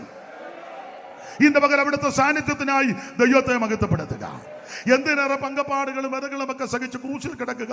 നമുക്ക് അപാകമല്ല ഉറക്ക നിലവിളിച്ച് അവിടുന്ന് പ്രാണനെ വിട്ടു മരിച്ചെന്ന് ഉറപ്പ് വരുത്തുവാൻ ഒരു കുന്തം കൊണ്ട് വിലാപ്പുറത്ത് കുത്തി രക്തവും വെള്ളവും ചാടി പുറപ്പെട്ടെന്ന പി വി തോമയുടെ ഒരു പാട്ടിന്റെ വരിയുണ്ട്. കരുണയില്ലാത്ത പടയാളിയോരു പെരിയ കുന്തം അങ്ങെടുത്തു. കരുണയില്ലാത്ത പടയാളിയോരു പെരിയ കുന്തം അങ്ങെടുത്തു. കുത്തി തുറന്നു ചങ്കിൽ നുടനെ ഒഴുകി ജലവും രക്തവും ഉടനെ. കുത്തി തുറന്നു ചങ്കിൽ നുടനെ ഒഴുകി ജലവും രക്തവും. ഇന്നേ പകലോർപ്പിക്കട്ടെ, ഇങ്ങനെയെല്ലാം അവിടുന്ന് പങ്കപ്പാട് സഹിച്ച് നമുക്ക് വേണ്ടി ജീവനെ തന്നു. മരിച്ചെന്നുറപ്പ് വരുത്തി പീലാത്തോസിന്റെ അനുമാനത്തോട് യേശുക്രിസ്തുവിന്റെ തിരുശരീരം ആ 100 രാത്തൽ സുഗന്ധക്കൂട്ടുള്ള നിർമ്മല ശൈലിയിൽ പൊതിഞ്ഞ് അരിമയത്തിലെ യോസേപ്പിന്റെ കല്ലറയിൽ, ആരെയും വെക്കാത്ത കല്ലറയിൽ യെശയ്യാവ് 53 പ്രവചനത്തിൽ വണ്ണം നമ്മുടെ കർത്താവിനെ അടക്കി. പക്ഷേ കൊരിന്ത്യ ലേഖനത്തിൽ പൗലോസ് പറയുക, തിരുവെടുത്ത് പറഞ്ഞതുപോലെ യേശുക്രിസ്തു 3-ാം ദിവസം ഉയർത്തു. നമുക്കറിയാം, ഉയർത്ത കർത്താവ് ഒരു വിഷയം തെളിയിക്കാനാണ് 15-ാം അധ്യായത്തിൽ ആദ്യം കേഫാവിനെന്ന്. പക്ഷെ ആദ്യം മറിയയ്ക്ക പ്രത്യക്ഷപ്പെട്ടത്. അങ്ങനെ 70 ശിഷ്യന്മാർക്കെല്ലാം പ്രത്യക്ഷപ്പെട്ട് ആ കൊരിന്ത്യ ലേഖനം 15-ാം അധ്യായത്തിന്റെ കൊരിന്ത്യർക്കെഴുതിയ 1-ാം ലേഖനം 15-ാം അധ്യായത്തിന്റെ 3 മുതൽ താഴോട്ട് വായിച്ചു വരുമ്പോൾ ആ ഒരു വാക്യം വായിച്ചേ പെട്ടെന്ന് വായിച്ചേ. 15:3. യേശുക്രിസ്തു നമ്മുടെ പാപങ്ങൾക്ക് വേണ്ടി തിരുവെഴുത്തുകളും പ്രകാരം മരിച്ചു അടക്കപ്പെട്ട് തിരുവെഴുത്തുകളും പ്രകാരം 3-ാം ദിവസം അടുത്തത് കേഫാവിനും പിന്നെ 12 അടുത്തത് എന്നിങ്ങനെ ഞാൻ ഗ്രഹിച്ചത് തന്നെ നിങ്ങൾക്ക് ആദ്യമായി ഏൽപ്പിച്ചു തന്നുവല്ലോ. അടുത്തത് അനന്തരം അവൻ 500-ലധികം അവിടുന്ന് 500-ലധികം പേർക്ക് ഒരുമിച്ച് അവരിൽ മിക്ക പേര് ഇന്ന് വരെ ജീവനോട് ഇരിക്കുന്നുണ്ട്. അടുത്ത വാക്യം ചിലരോ നിദ്ര പ്രാപിച്ചിരിക്കുന്നു. അനന്തരം അവൻ യാക്കോബിന് പ്രത്യക്ഷപ്പെട്ടു. മതി. അപ്പോൾ യേശുവിന്റെ സഹോദരന്മാര് ശിമോനും യാക്കോബും യൂദയും ഒന്നും യേശുക്ക് ജീവിച്ചിരുന്ന കാലത്ത് യേശുവിൽ വിശ്വസിച്ചില്ല. എന്നാൽ അവിടുന്ന് തിരുവെടുത്ത് പറഞ്ഞതുപോലെ 3-ാം ദിവസം ഉയർത്ത് പലർക്കും പ്രത്യക്ഷപ്പെട്ട കൂട്ടത്തിൽ യാക്കോബിന് പ്രത്യക്ഷപ്പെട്ടു. യാക്കോബിന് പ്രത്യക്ഷപ്പെട്ട് കഴിഞ്ഞപ്പോൾ എൻ്റെ ഭാഷയാകട്ടോ, എൻ്റെ ഭാഷ അത്ര നല്ലതല്ലേ, പക്ഷെ യാക്കോബിന് പ്രത്യക്ഷപ്പെട്ടപ്പോൾ കളി മാറി. യാക്കോബ് വന്ന് യൂദയോടും ശിമോനോടും ഒക്കെ പറഞ്ഞു, നമ്മൾ ഉദ്ദേശിച്ചതുപോലല്ല അവിടുന്ന് ദൈവമാ. അവിടുന്ന് ദൈവമാ. എന്റെ ഭാഷ. അപ്പൊ മറ്റവർ ചോദിച്ചു, കൊച്ചേട്ടൻ എങ്ങനെ ഇതുവരെ വിശ്വാസമൊന്നുമില്ല, ഇപ്പോഴല്ല? അപ്പൊ കൊച്ചേട്ടൻ പറഞ്ഞടാ, എനിക്ക് യേശു പ്രത്യക്ഷപ്പെട്ടു. ഒരമ്മയുടെ വയറ്റിൽ നിന്നാണ് നമ്മൾ വന്നെങ്കിലും നമ്മൾ ഉദ്ദേശിച്ച ആളല്ല. അവിടുന്ന് സത്യദൈവമാ, നിത്യദൈവമാ, ജീവനുള്ള ദൈവമാ, ഏക ദൈവമാ, ഇന്നും ജീവിക്കുന്ന ദൈവമാ. എങ്ങനെ മനസ്സിലായി? എനിക്ക് പ്രത്യക്ഷപ്പെട്ടു. എന്റെ ഭാഷ പറഞ്ഞാൽ യാക്കോബിന് യേശുക്രിസ്തു പ്രത്യക്ഷപ്പെട്ടപ്പോൾ കുടുംബത്തിന്റെ മുഖച്ഛായ മാറി, സഹോദരങ്ങളുടെ രീതി വ്യത്യാസമായി, സ്വഭാവത്തിന് മാറ്റം വന്നു.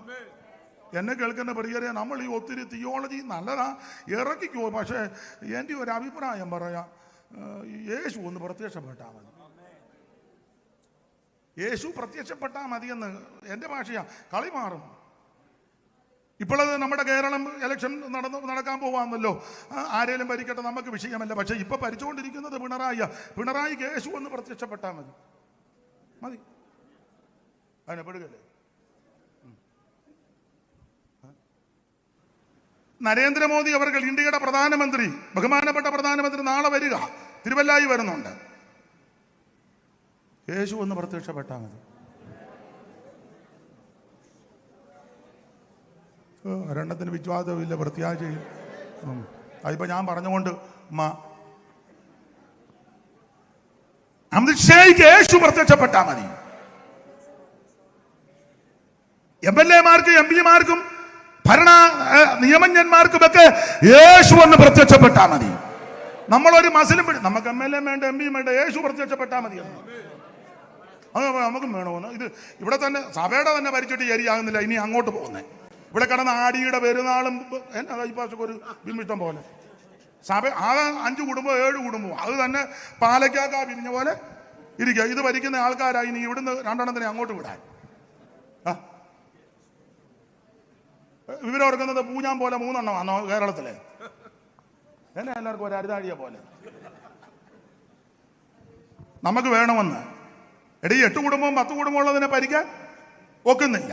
അത് കിടന്ന് അടിയ. ഇനി അങ്ങോട്ട് ചെല്ലാൻ ആരേലും ഭരിക്കട്ടെ, പക്ഷേ ഞാനും നിങ്ങളും പ്രാർത്ഥനയ്ക്ക് മുഴങ്കാലം അടക്കിയാൽ ഭരിക്കുന്നവർക്ക് യേശു പ്രത്യക്ഷപ്പെടും. പെടുകയല്ലേ? അയ്യോടാ, ദൈവാലയത്തിലെ പൊൻവള്ളി പാത്രങ്ങളും ദൈവം വിശുദ്ധീകരിച്ച പാത്രമെല്ലാം കൊണ്ടെടുത്ത് ഇവനും മെപ്പാട്ടുകളും പരിചാരകന്മാര് അധികാരത്തിന്റെ ഹുങ്ക് ഉപയോഗിച്ച് ഇവന്റെ വല്യപ്പൻ പണ്ട് കൊണ്ടുവന്ന ദൈവാലയം വക പാത്രങ്ങൾ ആ ക്ഷേത്രത്തിൽ നിന്ന് പുറത്തെടുത്ത് അതിനകത്ത് മദ്യമൊഴിച്ച് കുടിച്ച് മതിച്ച് അഹങ്കരിച്ച് വിഗ്രഹത്തെ നമസ്കരിച്ച് ബിംബാരാധനയിൽ ഉത്സുകരായി മദ്യമലങ്ങ അടിച്ചങ്ങോട്ടും പെരുത്തപ്പോൾ ആമൻ ഭിത്തിമേൽ ദൈവത്തിന്റെ പ്രത്യക്ഷത. ഭിത്തിമേൽ ദൈവം പ്രത്യക്ഷപ്പെട്ട് എന്റെ കൈപ്പത്തി പോലെ പ്രത്യക്ഷപ്പെട്ട് ഇവന്റെ ഏപ്പാടി അവൻ ഭയമുണ്ടായി. ഇന്ന് പകൽ വേളയിൽ പത്തനാപുരത്തുകാരോട് മാത്രമല്ല ലോകമെമ്പാടുമുള്ള സകല വിശുദ്ധന്മാരോട് പറയുകയാ, ഇവിടെ നമുക്ക് MLA വേണ്ട, MP വേണ്ട, മന്ത്രിയും വേണ്ട, തന്ത്രിയും വേണ്ട, ഒന്നും വേണ്ട. അതൊക്കെ ഭരിക്കാൻ ചുമതലപ്പെട്ടവർ ഭരിക്കട്ടെ. നമ്മൾ പ്രാർത്ഥിക്കേണ്ടത് ഭരിക്കുന്നവർക്ക് യേശു ഒന്ന് പ്രത്യക്ഷപ്പെടട്ടെ. MLA ക്ക് യേശു പ്രത്യക്ഷപ്പെടട്ടെ, MP ക്ക് യേശു പ്രത്യക്ഷപ്പെടട്ടെ, പ്രധാനമന്ത്രിക്ക് യേശു പ്രത്യക്ഷപ്പെടട്ടെ, മുഖ്യമന്ത്രിമാർക്ക് യേശു പ്രത്യക്ഷപ്പെടട്ടെ. ഇന്ന് പകൽ നീ പ്രാർത്ഥിച്ചാൽ ദൈവം അത് ചെയ്യും. കേബാബിന് പ്രത്യക്ഷപ്പെട്ടില്ലയോ? 500-ലധികം പേർക്ക് ഒരുമിച്ച് പ്രത്യക്ഷപ്പെട്ടില്ലയോ? ഇന്ന് പകരം ആ കർത്താവ് ജീവിക്കുന്നു. അവൻ മരിച്ചു മണ്ണോടണിഞ്ഞ ദൈവമല്ല, ഇന്ന് ജീവിക്കുന്ന കർത്താവാ. നീ വിശ്വസിച്ച് പ്രാർത്ഥിക്ക്. നിന്റെ കുടുംബത്തിൽ ഇതിനെതിരായിട്ട് ആരെങ്കിലും ഉണ്ടെങ്കിൽ അവരെ ശപിക്കണ്ട, പ്രാകണ്ട. യേശു പ്രത്യക്ഷപ്പെടട്ടെ. ഒറ്റയ്ക്ക് വിശ്വാസത്തിൽ നിൽക്കുന്ന പ്രിയപ്പെട്ടവരോട് പറയുക, വീട്ടിൽ ചിലപ്പോൾ ഭർത്താവോ ഭാര്യയോ മക്കളോ വേണ്ടപ്പെട്ടവരോ നിനക്ക് വിരോധമായി നിന്ദിക്കുന്നുണ്ട്, പരിഹസിക്കുന്നുണ്ട്. മറുപടി പറയണ്ട, എതിർക്കാൻ പോകരുത്. ആരുമില്ലാത്തവ മുഴങ്കാലിരുന്ന് പ്രാർത്ഥന. എന്റെ യേശുവേ, പത്രോസിന് വെളിപ്പെട്ടതുപോലെ, യാക്കോബിന് പ്രത്യക്ഷപ്പെട്ടതുപോലെ, 500-ലധികം സഹോദരന്മാർക്ക് പ്രത്യക്ഷപ്പെട്ടതുപോലെ അവർക്കൊന്ന് പ്രത്യക്ഷപ്പെടട്ടെ.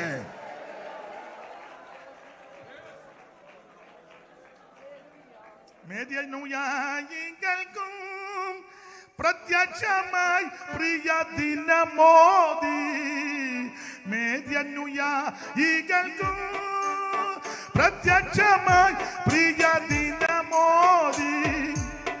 ഉയർത്തെഴുന്നേറ്റൊരു വാർത്ത മത്സരവൃന്ദത്തോടറിയിക്കുവീ. സ്വർലോകരാജൻ, സ്വർലോകരാജൻ, സ്വർലോകരാജൻ, സ്വർലോകരാജൻ.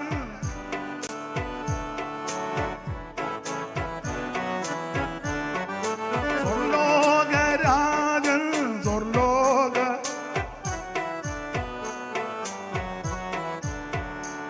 കരമുയർത്തി ദൈവത്തെ മഹത്വപ്പെടുത്ത.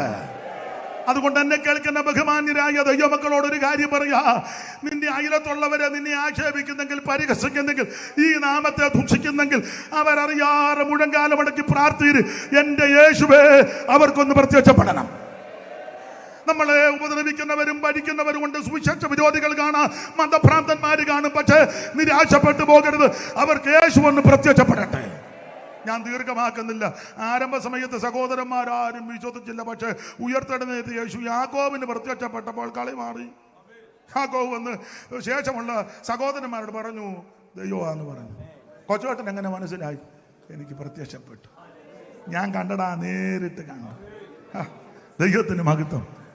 അപ്പൊ ആ ഒരു അനുഭവത്തിൽ വന്നതുകൊണ്ട് സ്വഭാവത്തിന് മാറ്റം വന്നു. ആ സ്വഭാവത്തിന് മാറ്റം വന്നതുകൊണ്ട് ആ ലേഖനത്തിൽ തന്നെ പരിചയപ്പെടുത്തിയത് ഇങ്ങനെ, യേശുക്രിസ്തുവിന്റെ സഹോദരൻ എന്നല്ല. പിന്നെയോ വായിച്ചു യേശുക്രിസ്തുവിന്റെ ദാസൻ, അടിമ. കണ്ടോ? ഞാനോ നിങ്ങളോ വല്ലോ ആ ഈ ലേഖനം യൂദയുടെ സ്ഥാനത്ത് നമ്മളാവല്ലോ ഈ ലേഖനം എഴുതുന്നെങ്കിൽ എങ്ങനായിരിക്കും നമ്മളെ പരിചയപ്പെടുത്തുന്നത്? സഹോദരി എങ്ങനായിരിക്കും പരിചയപ്പെടുന്നത്? ഹരിഭാഷ അങ്ങനെ യേശുക്രിസ്തുവിന്റെ നിങ്ങൾ നല്ല മനുഷ്യരാ, നല്ല ആൾക്കാരാ, പക്ഷെ ഞാൻ ഇച്ചിരി കൂടെ മോശമാണ്. അപ്പം ഞാനാന്ന് ഇങ്ങനെ പരിചയപ്പെടുത്തുള്ളൂ. ദൈവത്തിൻ്റെ അനിയനായ യൂദ.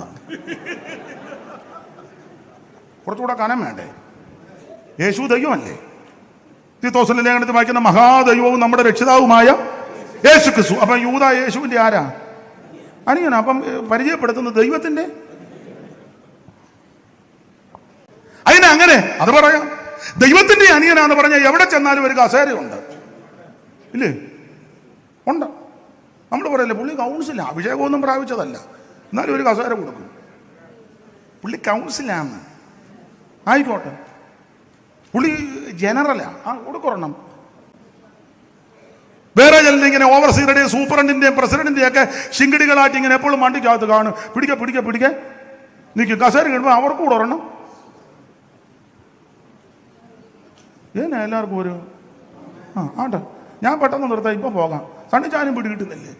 ഇതെല്ലാം എന്നോട് നേരത്തെ പറഞ്ഞു ഒന്നും പറയരുതെന്ന്. ഞാനൊന്നും പറയത്തില്ല, ഉള്ളതേ പറയുള്ളൂ. ദൈവത്തിന് ഭാവത്താന് ദൈവം അനുജയിക്കട്ടെ, പേടിക്കുമെന്ന് ഞാൻ. ഇവർക്കെല്ലാം സന്തോഷമാണ്. ഈ അനിയനാന്ന് പറഞ്ഞാൽ ചെല്ലുന്നിടത്തല്ല ബഹുമാനം കിട്ടും, ആദരവ് കിട്ടും, ആൾക്കാർ മാനിക്കും, സ്ഥാനം കിട്ടും. പക്ഷേ അങ്ങനെയുള്ളൊരു സ്ഥാനോ മാനോ ഇങ്ങനെയുള്ള കെയറോപ്പിൽ വേണ്ട. അതാ തന്റെ മനോഗതി. ഈ ഒരു ബന്ധത്തിൽ എനിക്കൊന്നും വേണ്ട. അതിലെ നമ്മൾ ചിലരെ പരിചയപ്പെടുമ്പോൾ ഉണ്ണുണ്ണ സാറിന്റെ ആളാണ്, അപ്പൊ ഒരു പ്രത്യേക കസേര ഉണ്ട്. തങ്കയ്യാച്ചനും പുള്ളിയും അവര് ബന്ധുക്കാരാ. തങ്കയ്യാച്ചനും അല്ല ഈ പത്തനാപുരത്തെ ബന്ധം അങ്ങ് പറഞ്ഞേക്കാം, അതായിരിക്കും കുറച്ച് ഈസി അപ്പച്ചന്റെ അടുത്തയാണ്. ഓ ആന്ന്. പിന്നെ മറ്റേ പുള്ളി പൊയ്യോലുമ്മച്ചന്റെ കസിനാ. ജോയിച്ചാന്റെ അപ്പച്ചന്റെ പേരല്ലേ പൊയ്യോലുമ്മച്ചൻ? ആ ഇരിക്കട്ടെ. ബന്ധം പിടിക്കാനേ സഹോദരനെ ഏതാ? ഞാൻ മണക്കാല മൂപ്പന്റെ കൊച്ചുമോനാ, കുഞ്ഞുമോനച്ച. എന്തിനാ ഇതെല്ലാം പറയാനേ? ഈ അടുത്ത് ചെന്നപ്പോ ഒരാൾ പറഞ്ഞു ഞാൻ പത്തച്ചിറ യോനാച്ചന്റെ കൊച്ചുമോനാണ്. ആയിക്കോട്ടെ. വേറൊരാളോട് പറഞ്ഞു ഞാൻ മാങ്ങാനം ജോസഫിന്റെ കൊച്ചുമകനാ. എന്തിനാ ഇതൊക്കെ പറയാനേ? ഞാൻ അത്ര കുറഞ്ഞ പുള്ളിയൊന്നും. യൂദായിക്ക് അങ്ങനെ ഒരു കെയർ ഓഫിലൊന്നും വേണ്ട. യേശുവിന്റെ അനിയനാന്നും പറഞ്ഞില്ല.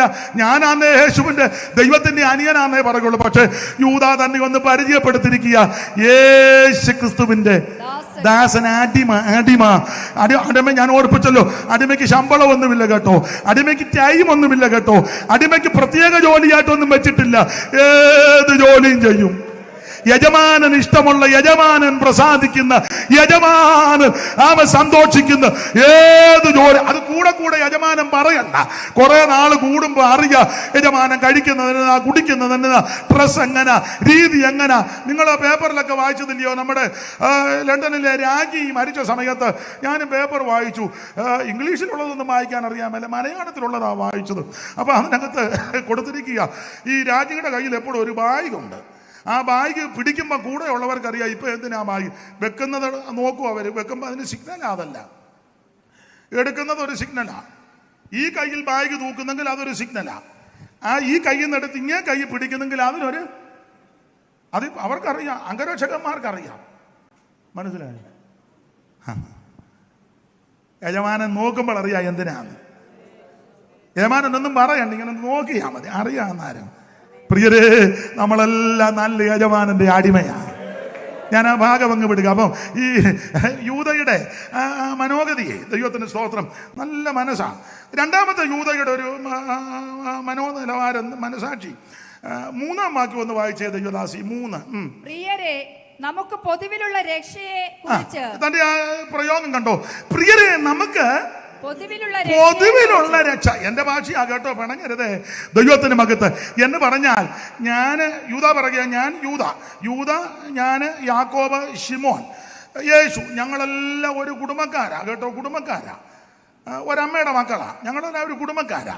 അപ്പം ഒറ്റ വാക്കി പറഞ്ഞ് ഞങ്ങൾ കുടുംബക്കാരും നിങ്ങൾ കുടുംബത്തിൽ ഉള്ളവരല്ല. അല്ലെങ്കിൽ പഴയ ഭാഷ പറഞ്ഞാൽ നിങ്ങൾ കുടുംബത്തിൽ പിറന്നവര് അല്ല, കുടുംബത്തിൽ പിറന്നവരും കുടുംബത്തിൽ പിറക്കാത്തവർ. ഈയിടെ അടുത്ത കാലത്ത് ഒരു വലിയ വിവാദം എന്താക്കാം, വംശശുദ്ധി. നിങ്ങൾ കേട്ടില്ലേ? ഒന്നും അറിയുന്നില്ല. രക്തശുദ്ധി ഹൈക്കോടതി വിധിച്ചു. ഊളത്തരം ഒന്നും പറഞ്ഞേക്കരുതെന്ന്. ഒന്നും പറയരുതെന്ന്.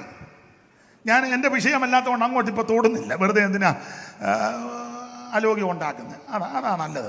പണ്ടൊരു തള്ള പറഞ്ഞ പോലെ ഞാൻ പുതിയ വഴക്കൊന്നും എടുക്കുന്നില്ല, പഴയത് വിടുന്നുമില്ല. അതുകൊണ്ട് പുതിയത് എടുക്കുന്നില്ല. അപ്പം യേശുക്രിസ്തുവിന്റെ ദാസൻ, അതാണ് തന്റെ മനോഭാവം. രണ്ടാമത്തെ മനോഭാവം ആ പറഞ്ഞ് നിങ്ങൾ ശ്രദ്ധിച്ചോ? പ്രിയരെ, നമുക്ക് പൊതുവിലുള്ള രക്ഷ എന്ന് പറഞ്ഞാൽ കുടുംബത്തിൽ പിറന്ന ഞങ്ങൾക്കൊരു പ്രത്യേക രക്ഷയും കുടുംബത്തിൽ പിറക്കാത്ത നിങ്ങൾക്കൊരു പ്രത്യേക രക്ഷയുമല്ല. കുടുംബത്തിൽ പിറന്ന ഞങ്ങൾക്കും കുടുംബത്തിൽ പിറക്കാത്ത നിങ്ങൾക്ക്, നമുക്ക് എല്ലാവർക്കും കൂടെ ഒറ്റ രക്ഷ, ഒരേ ഒരു രക്ഷകൻ, ഒരേ ഒരു രക്ഷിതാവ്, ഏക രക്ഷകൻ, ഏക ദൈവം. ഇന്ന് പകൽ വേളയിൽ എന്നെ കേൾക്കുന്ന പ്രിയരെ, നമുക്ക് എല്ലാവർക്കും കൂടെ ഒറ്റ രക്ഷയാണ്. മനോഭാവം എന്ത് നല്ലതാണ്. ഒന്ന്, ഞാൻ അടിമയാണ്. രണ്ട്, കുടുംബക്കാരാകുന്ന ഞങ്ങൾക്കൊരു പ്രത്യേക രക്ഷയും കുടുംബത്തിൽ. ഇപ്പം ഈ മിക്ക സഭകളിലും കുടുംബവാഴ്ചകളാണ്, അവരുടെ വീട്ടുകാരാ കൂടുതലും. അപ്പം നമ്മൾ ചെല്ലുമ്പോഴേ പറയും, പാസ്റ്റർ ഇവിടെ ഞങ്ങളുടെ വീട്ടുകാരാ എന്ന് പറഞ്ഞാൽ ഞങ്ങളെ തൊടരുത്, തൊട്ടാ ഒരു നടക്ക് എന്നെ എല്ലാവരും ഇങ്ങനെ നോക്കിയിരിക്കും. ഇപ്പൊ പൊക്കോളാം, എല്ലാം കുടുംബവാഴ്ചകളാണ്. സ്തോത്രം. പ്രശ്നങ്ങളാ മിക്കടുത്തും. എന്നാലും ഒരു കാര്യം പറയാം, കുടുംബക്കാർക്ക് ഒരു പ്രത്യേക രക്ഷയും കുടുംബത്തിൽ പിറക്കാത്തവർക്ക് ഒരു പ്രത്യേക രക്ഷയല്ല, നമുക്കെല്ലാം കൂടെ ഒറ്റ രക്ഷ. ഞാൻ സമയത്തെ ഭയപ്പെടുന്നു, പെട്ടെന്ന് നിർത്താം, എല്ലാ ഭാഗമൊന്നും പറയാൻ ഒക്കുകയില്ല. അടുത്തത്, ഈ ലേഖനത്തിന്റെ ഒരു വിശേഷത, ഈ മൂന്നുകളുടെ കണക്ക് ഈ ലേഖനത്തിലുണ്ട്. ഒന്നാം വാക്യം വായിച്ച മൂന്നിന്റെ ഒരു കണക്കുണ്ട്. ഒന്നാം വാക്യം, യേശുക്രിസ്തുവിന്റെ ദാസനും, യേശുക്രിസ്തു, പിന്നെ യാക്കോബ്, പിന്നെ പിതാവായ സഹോദരനുമായ യൂദ. മതി. ദൈവത്തെ ഒഴിച്ചു നിർത്തിയാൽ മൂന്ന് പേരെ അവിടെ കാണുന്നത്. മൂന്ന് കണക്ക്. ഇനി അതിന്റെ രണ്ടാം വാക്യം വായിച്ചേ. നിങ്ങൾക്ക് കരുണയും സമാധാനവും സ്നേഹവും. അപ്പൊ കരുണ, സമാധാനം, സ്നേഹം മൂന്ന് പദമാ. ഒന്നാം വാക്യം ഒന്നുകൂടെ വായിച്ചേ. യേശുക്രിസ്തുവിന്റെ ദാസനും യാക്കോബിന്റെ സഹോദരനുമായ യൂദ പിതാവായ ദൈവത്തിൽ സ്നേഹിക്കപ്പെട്ടും യേശുക്രിസ്തുവിനായി സൂക്ഷിക്കപ്പെട്ടും ഇരിക്കുന്നവരായ വിളിക്കപ്പെട്ടു. അപ്പൊ സ്നേഹിക്കപ്പെട്ട്, സൂക്ഷിക്കപ്പെട്ട്, വിളിക്കപ്പെട്ട്. രണ്ടാം വാക്യത്തിൽ കരുണയും സമാധാനവും സ്നേഹവും. മൂന്ന്. യേശുക്രിസ്തു, യൂദ, യാക്കോബ്, ഇതിലെ മൂന്ന് കണക്കാ. ഇനി 5 മുതലുള്ള വാക്യത്തിൽ 3 സംഭവങ്ങളാ. 5 മുതലുള്ള വാക്യം വായിച്ചേ. നിങ്ങളോ സകലവും ഒരിക്കൽ അറിഞ്ഞു എങ്കിലും നിങ്ങളെ ഓർപ്പിപ്പാൻ ഞാൻ ഇച്ഛിക്കുന്ന എന്തെന്നാൽ, കർത്താവ് ജലത്തെ മിസ്രയീമിൽ നിന്ന് രക്ഷിച്ചിട്ടും വിശ്വസിക്കാത്തവരെ നശിപ്പിച്ചു. അതാണ് ഒരു സംഭവം. പിന്നെ അടുത്ത വാക്യത്തിൽ സോദോം ഗോമോറയുടെ മേൽ ദൈവത്തിന്റെ ന്യായവിധി ഇറങ്ങി. അത് രണ്ടാമത്തെ സംഭവം. 3. അതുപോലെ സോദോമും ഗോമോറയും പട്ടണങ്ങളും അവർക്ക് സമമായി ദുർനടപ്പ് ആചരിച്ച് അന്യജഡം മോഹിച്ച് നടന്നതിനാൽ നിത്യാഗ്നിയുടെ ശിക്ഷാവിധി സഹിച്ചുകൊണ്ട് ദൃഷ്ടാന്തമായി.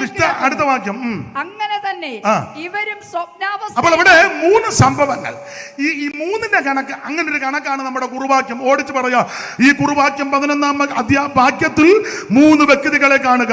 1 കയീൻ, 2 ബിലയാം, 3 കോരഹ്. 3 പേര്. ഞാൻ വിവരിക്കുന്നില്ല അധികം, ദൈവത്തിന് മഹത്വം. 3 സംഭവങ്ങൾ, 3 വ്യക്തികളെ കാണിക്കുക. 1 കയീന്റെ വഴിയില്. ഒന്നുകൂടെ വായിച്ച 11-ാം വാക്യം. അവർക്കയ്യോ കഷ്ടം, അവർ കയ്യിന്റെ വഴി. ഞാൻ വിശദീകരിക്കുന്നില്ല, ഓരോ പോയിന്റ് പറഞ്ഞങ്ങ് നിർത്തുക. വിസ്തരിച്ച് പറയേണ്ട ഭാഗമായി എല്ലാവർക്കും അറിയാമല്ലോ. 1 കയീന്റെ വഴി. എന്തുവാ ഈ കയീന്റെ വഴി? ധാരാളം വാക്യങ്ങൾ ചേർത്ത് കോർത്തിണക്കണമെങ്കിൽ ഒറ്റ വാക്യം പറയാ. കയീന്റെ വഴി മനസ്സിലാകുന്ന ഭാഷ. കയീന് ഹാബേല് യാഗം കഴിക്കാൻ പോയി. നിലത്തിലെ അനുഭവം ആട്ടിൻകൂട്ട് കടിഞ്ഞൂലിൽ നിന്ന്. അപ്പോൾ ഹാബേല് കയീനോട് പറഞ്ഞു കാണും, കൊച്ചേട്ടാ, ആട്ടിൻകുട്ടിയെ യാഗം കഴിക്കണം. കാരണം ഉൽപ്പത്തി പുസ്തകം 3-ാം അധ്യായത്തിന്റെ 21-ൽ തോലുകൊണ്ട് ഉടുപ്പ് കൊടുത്തുന്നുണ്ട്. വെളിപ്പാട് 13:8 അതിനുള്ള ചേർത്തൊരു വാക്യവും കൂടെ ഉണ്ട്. അപ്പോൾ പാപം ചെയ്തതിന് പരിഹാരം വരുത്തുവാൻ വേണ്ടി ഒരു കുഞ്ഞാട് അറക്കപ്പെട്ടിട്ടുണ്ട്. അപ്പൊ അതുകൊണ്ട് ഒരു ആട്ടിൻകുട്ടിയെ യാഗം കഴിക്കണം. അപ്പൊ കയീന്റെ വഴി എന്നാന്ന് വെച്ചാൽ, കയീൻ നിലത്തിലെ കൃഷിക്കാരനാണ്.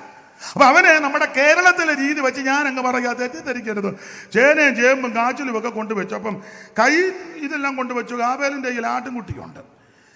അപ്പം കയീൻ ഹാബേലിനോട് പറയാ, എൻ്റെ കയ്യിൽ ആട്ടിൻകുട്ടിയൊന്നുമില്ല, എൻ്റെ കയ്യിൽ ഇതൊക്കെ ഉള്ളൂ, ഇഷ്ടമുണ്ടേ സ്വീകരിച്ചാൽ മതി. ഇതാ കയീൻ്റെ വഴി.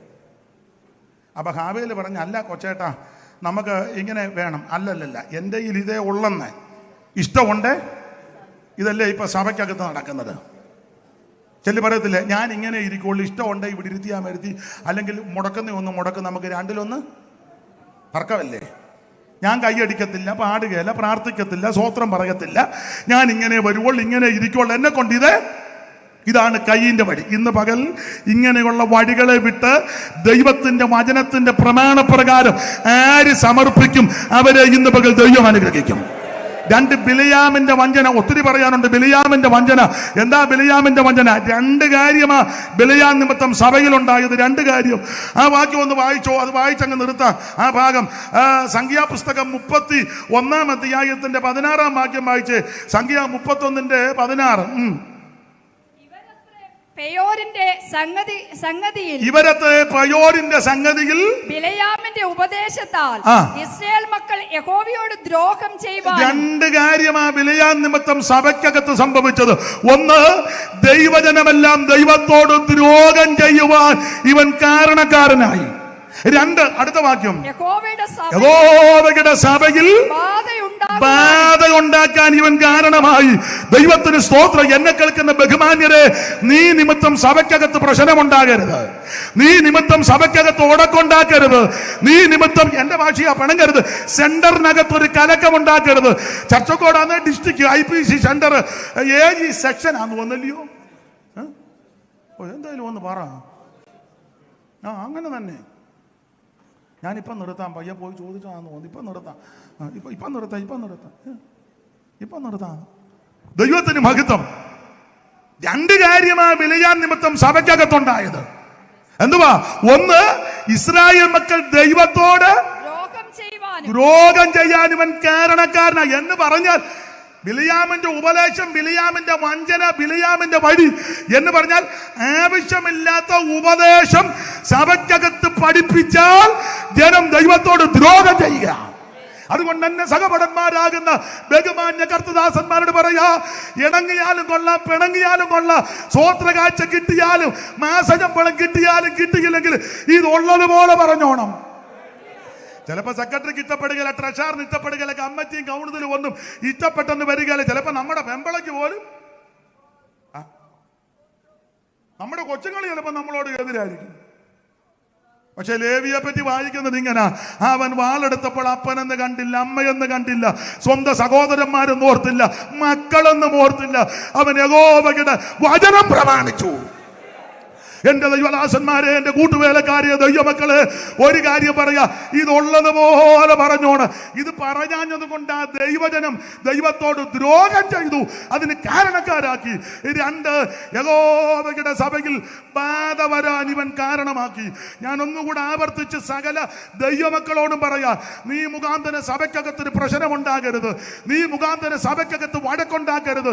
നീയും നിന്റെ കുടുംബവും നിമിത്തം സഭയ്ക്കകത്തൊരു ചിത്രിപ്പുണ്ടാക്കരുത്. അങ്ങനെ ഉണ്ടാക്കിയാൽ എന്തോ സംഭവിക്കും. പറഞ്ഞു നിർത്താം.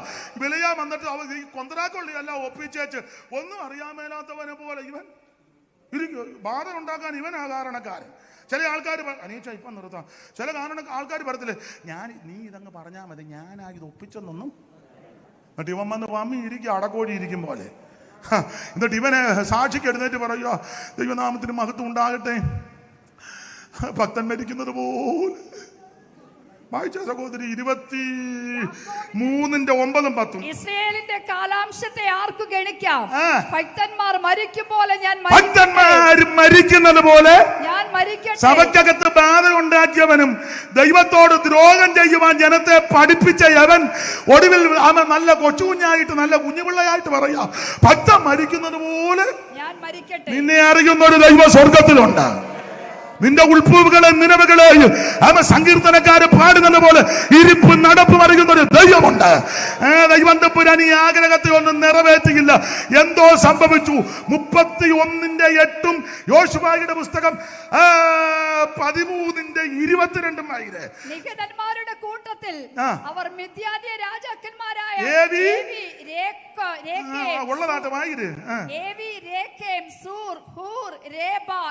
5 രാജാക്കന്മാരെയും കൊന്നു. അടുത്തത് ബെയോരിന്റെ മകനായ ബിലയോരിന്റെ മകനാകുന്ന ബിലയാമിനെയും അവർ വാളുകൊണ്ട് കൊന്നു. ഭക്തൻ മരിക്കും പോലെ മരിക്കാൻ പറഞ്ഞു, പ്രാർത്ഥിച്ചു. പക്ഷേ നടന്നത് വാളുകൊണ്ട്. വെട്ടിക്കൊണ്ട് ഭക്തന്മാര് മരിച്ചത് നമുക്കറിയാം. യാക്കോബ് തന്റെ കുഞ്ഞുങ്ങളെല്ലാം അനുഗ്രഹിച്ചേച്ച് കാലെടുത്ത് കട്ടിലെ വെച്ച് പ്രേരണ വിട്ടു, ഭക്തൻ മരിച്ചു. മാത്രമാണോ മോശയെ ദൈവമടക്കി, ഭക്തൻ മരിച്ചു. ദാവീദ് പറയുക, മോനെ ശലോമോനെ, പിതാക്കന്മാര് പോയ വഴി കൂടെ പോകുക. എബ്രായലേഖനം വിശ്വാസത്തിൽ മരിച്ചു. പക്ഷേ പുള്ളി മരിച്ചത് വാള് കൊണ്ട് വെട്ടേറ്റ് മരിച്ചു. ഇവൻ പ്രശ്നക്കാരനാ. 13:22 യോശുവ 13:22 പെട്ടെന്ന് ഇസ്രായേൽ മക്കൾ കൊന്നവരുടെ കൂട്ടത്തിൽ ബെയോരിന്റെ മകനായ ബിലെയാം എന്ന അവനെ പറ്റി എഴുതിക്കുന്ന പ്രശ്നക്കാരനാണ്. വാൾ കൊണ്ട് മതി. സഭയ്ക്കകത്ത് നീ പ്രശ്നമൊന്നും ഉണ്ടാക്കരുത് കേട്ടോ, പൂള് വെക്കരുത് കേട്ടോ. ഇപ്പൊ എല്ലാം വാട്സപ്പിനകത്തൂടെ പറഞ്ഞു. ഓ എല്ലാം പരമാർത്ഥികളാ കേട്ടോ, ഒന്നും അറിയാൻ മേല. ഈ വാട്സപ്പ് എന്നാന്ന് അറിയാൻ മേല. ഓ എന്നാ ഗ്രാമം? ഉള്ള ഗ്രാമാട്ടെ. നിന്റെ കൈ ചൂണ്ടുവരൽ സൂക്ഷിച്ചോണേ, 5 വിരലും സൂക്ഷിക്കണേ. നീ കൊന്ത്രാക്കൊള്ളി ഒപ്പിച്ചാൽ അവസാനത്തെ ഇങ്ങനത്തെ ഒരു അസുഖം വരും. എങ്ങനാ തോണ്ടാനൊക്കുകയല്ല. അതിന് ഞങ്ങളുടെ നാട്ടിൽ പറഞ്ഞ വെട്ടുവാറ വന്ന ഇംഗ്ലീഷിൽ എന്നാ പാർക്കിൻസൺസ്, അത് തന്നെ കേട്ടോ. നീ ഇതുകൊണ്ട് തോണ്ടി മാന്തി കുത്തി മറ്റവന്റെ പള്ള തകർത്താത്ത അവസാനം ഈ എന്താ പറഞ്ഞ ഇംഗ്ലീഷിൽ പറഞ്ഞ ആ രോഗം വരുമെന്ന്. കൈ വെടിപ്പായിരിക്കണം കേട്ടോ. വെടിപ്പുള്ള കൈയും നിർമ്മല ഹൃദയവും അറിയുന്നൊരു ദൈവ സ്വർഗത്തിലുണ്ട്. കൊന്ത്രാക്കൊള്ളി ഒപ്പിച്ചു പുള്ളി പറയാ, ഭക്തൻ മരിക്കുമ്പോൾ ഞാൻ മരിച്ചില്ല. എന്നെ കേൾക്കുന്ന പിറകെ ആ കൈയിന്റെ വഴി, ബിലെയാമിന്റെ വഞ്ചന, അടുത്തത് കോരകിന്റെ മത്സരം. അത് ഞാൻ പറയുന്നില്ല, സ്ഥാനമാ കസേര. ചാകുന്നതിന് മുന്നേ ആ കസേരയിലൊന്ന് ഇരിക്കണം. അങ്ങനെയുള്ള ആൾക്കാരോ ചാകുന്നതിന് മുന്നേ ആ കസേരയിലൊന്ന് ഇരിക്കണം. ചില ആൾക്കാർ പറയും, എനിക്ക് ഈ അതിലിരുന്ന് കഴിഞ്ഞേച്ചൊന്ന് ചത്താ മതി. മിടുക്കന്മാർ എനിക്ക് അതിലിരുന്നുകൊണ്ട് യോഗണം. അവസാനം സംഭവിച്ചതൊക്കെ അറിയാമല്ലോ, ഒന്നും വിവരിക്കണ്ട. ഒരു കാര്യം പറഞ്ഞു നിർത്താം.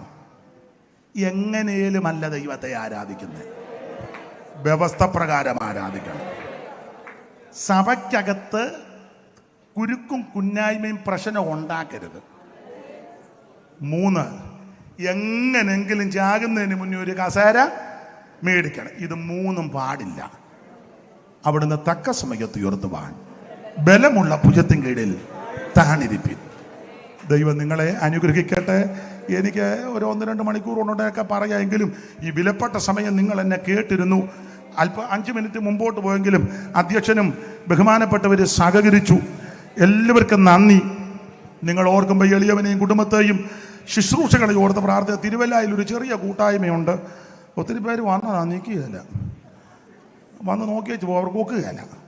അപ്പം നിങ്ങൾ നിങ്ങളുടെ ശുശ്രൂഷകരുടെ അനുവാദം ചോദിച്ചിട്ട് താല്പര്യമുണ്ടെങ്കിൽ ഒരു സഭായോഗത്തിന് വാ. അത് കഴിഞ്ഞ് പിന്നെ കണ്ടിന്യൂ വരരുത്, അവനവൻ്റെ സഭയിൽ പൊക്കോണം. എല്ലാവരും അങ്ങ് ക്ഷണിക്കുക. ഇന്ന് അതിനോടൊരു ക്ഷണമായിക്കോട്ടെ. ദൈവത്തിൻ്റെ മകത്വം ഒന്നേ വരാവുള്ളൂ. പിന്നെ നിങ്ങളുടെ സഭയിൽ പൊക്കോണം. അപ്പോൾ എല്ലാവരും ക്ഷണിക്കുക. ഞങ്ങളെ ഓർത്ത് പ്രാർത്ഥിക്കണം. ഈ UPFൻ്റെ എല്ലാ ചുമതലപ്പെട്ടവർ, സണ്ണിച്ചാനടക്കമുള്ള ചുമതലപ്പെട്ടവർക്ക് എല്ലാവർക്കും എന്നെ ക്ഷണിച്ചതിന് നന്ദി. കർത്താവിൻ്റെ വരവിനായിട്ടൊരുങ്ങാം. ദൈവം നിങ്ങളെ അനുഗ്രഹിക്കട്ടെ. Thank you.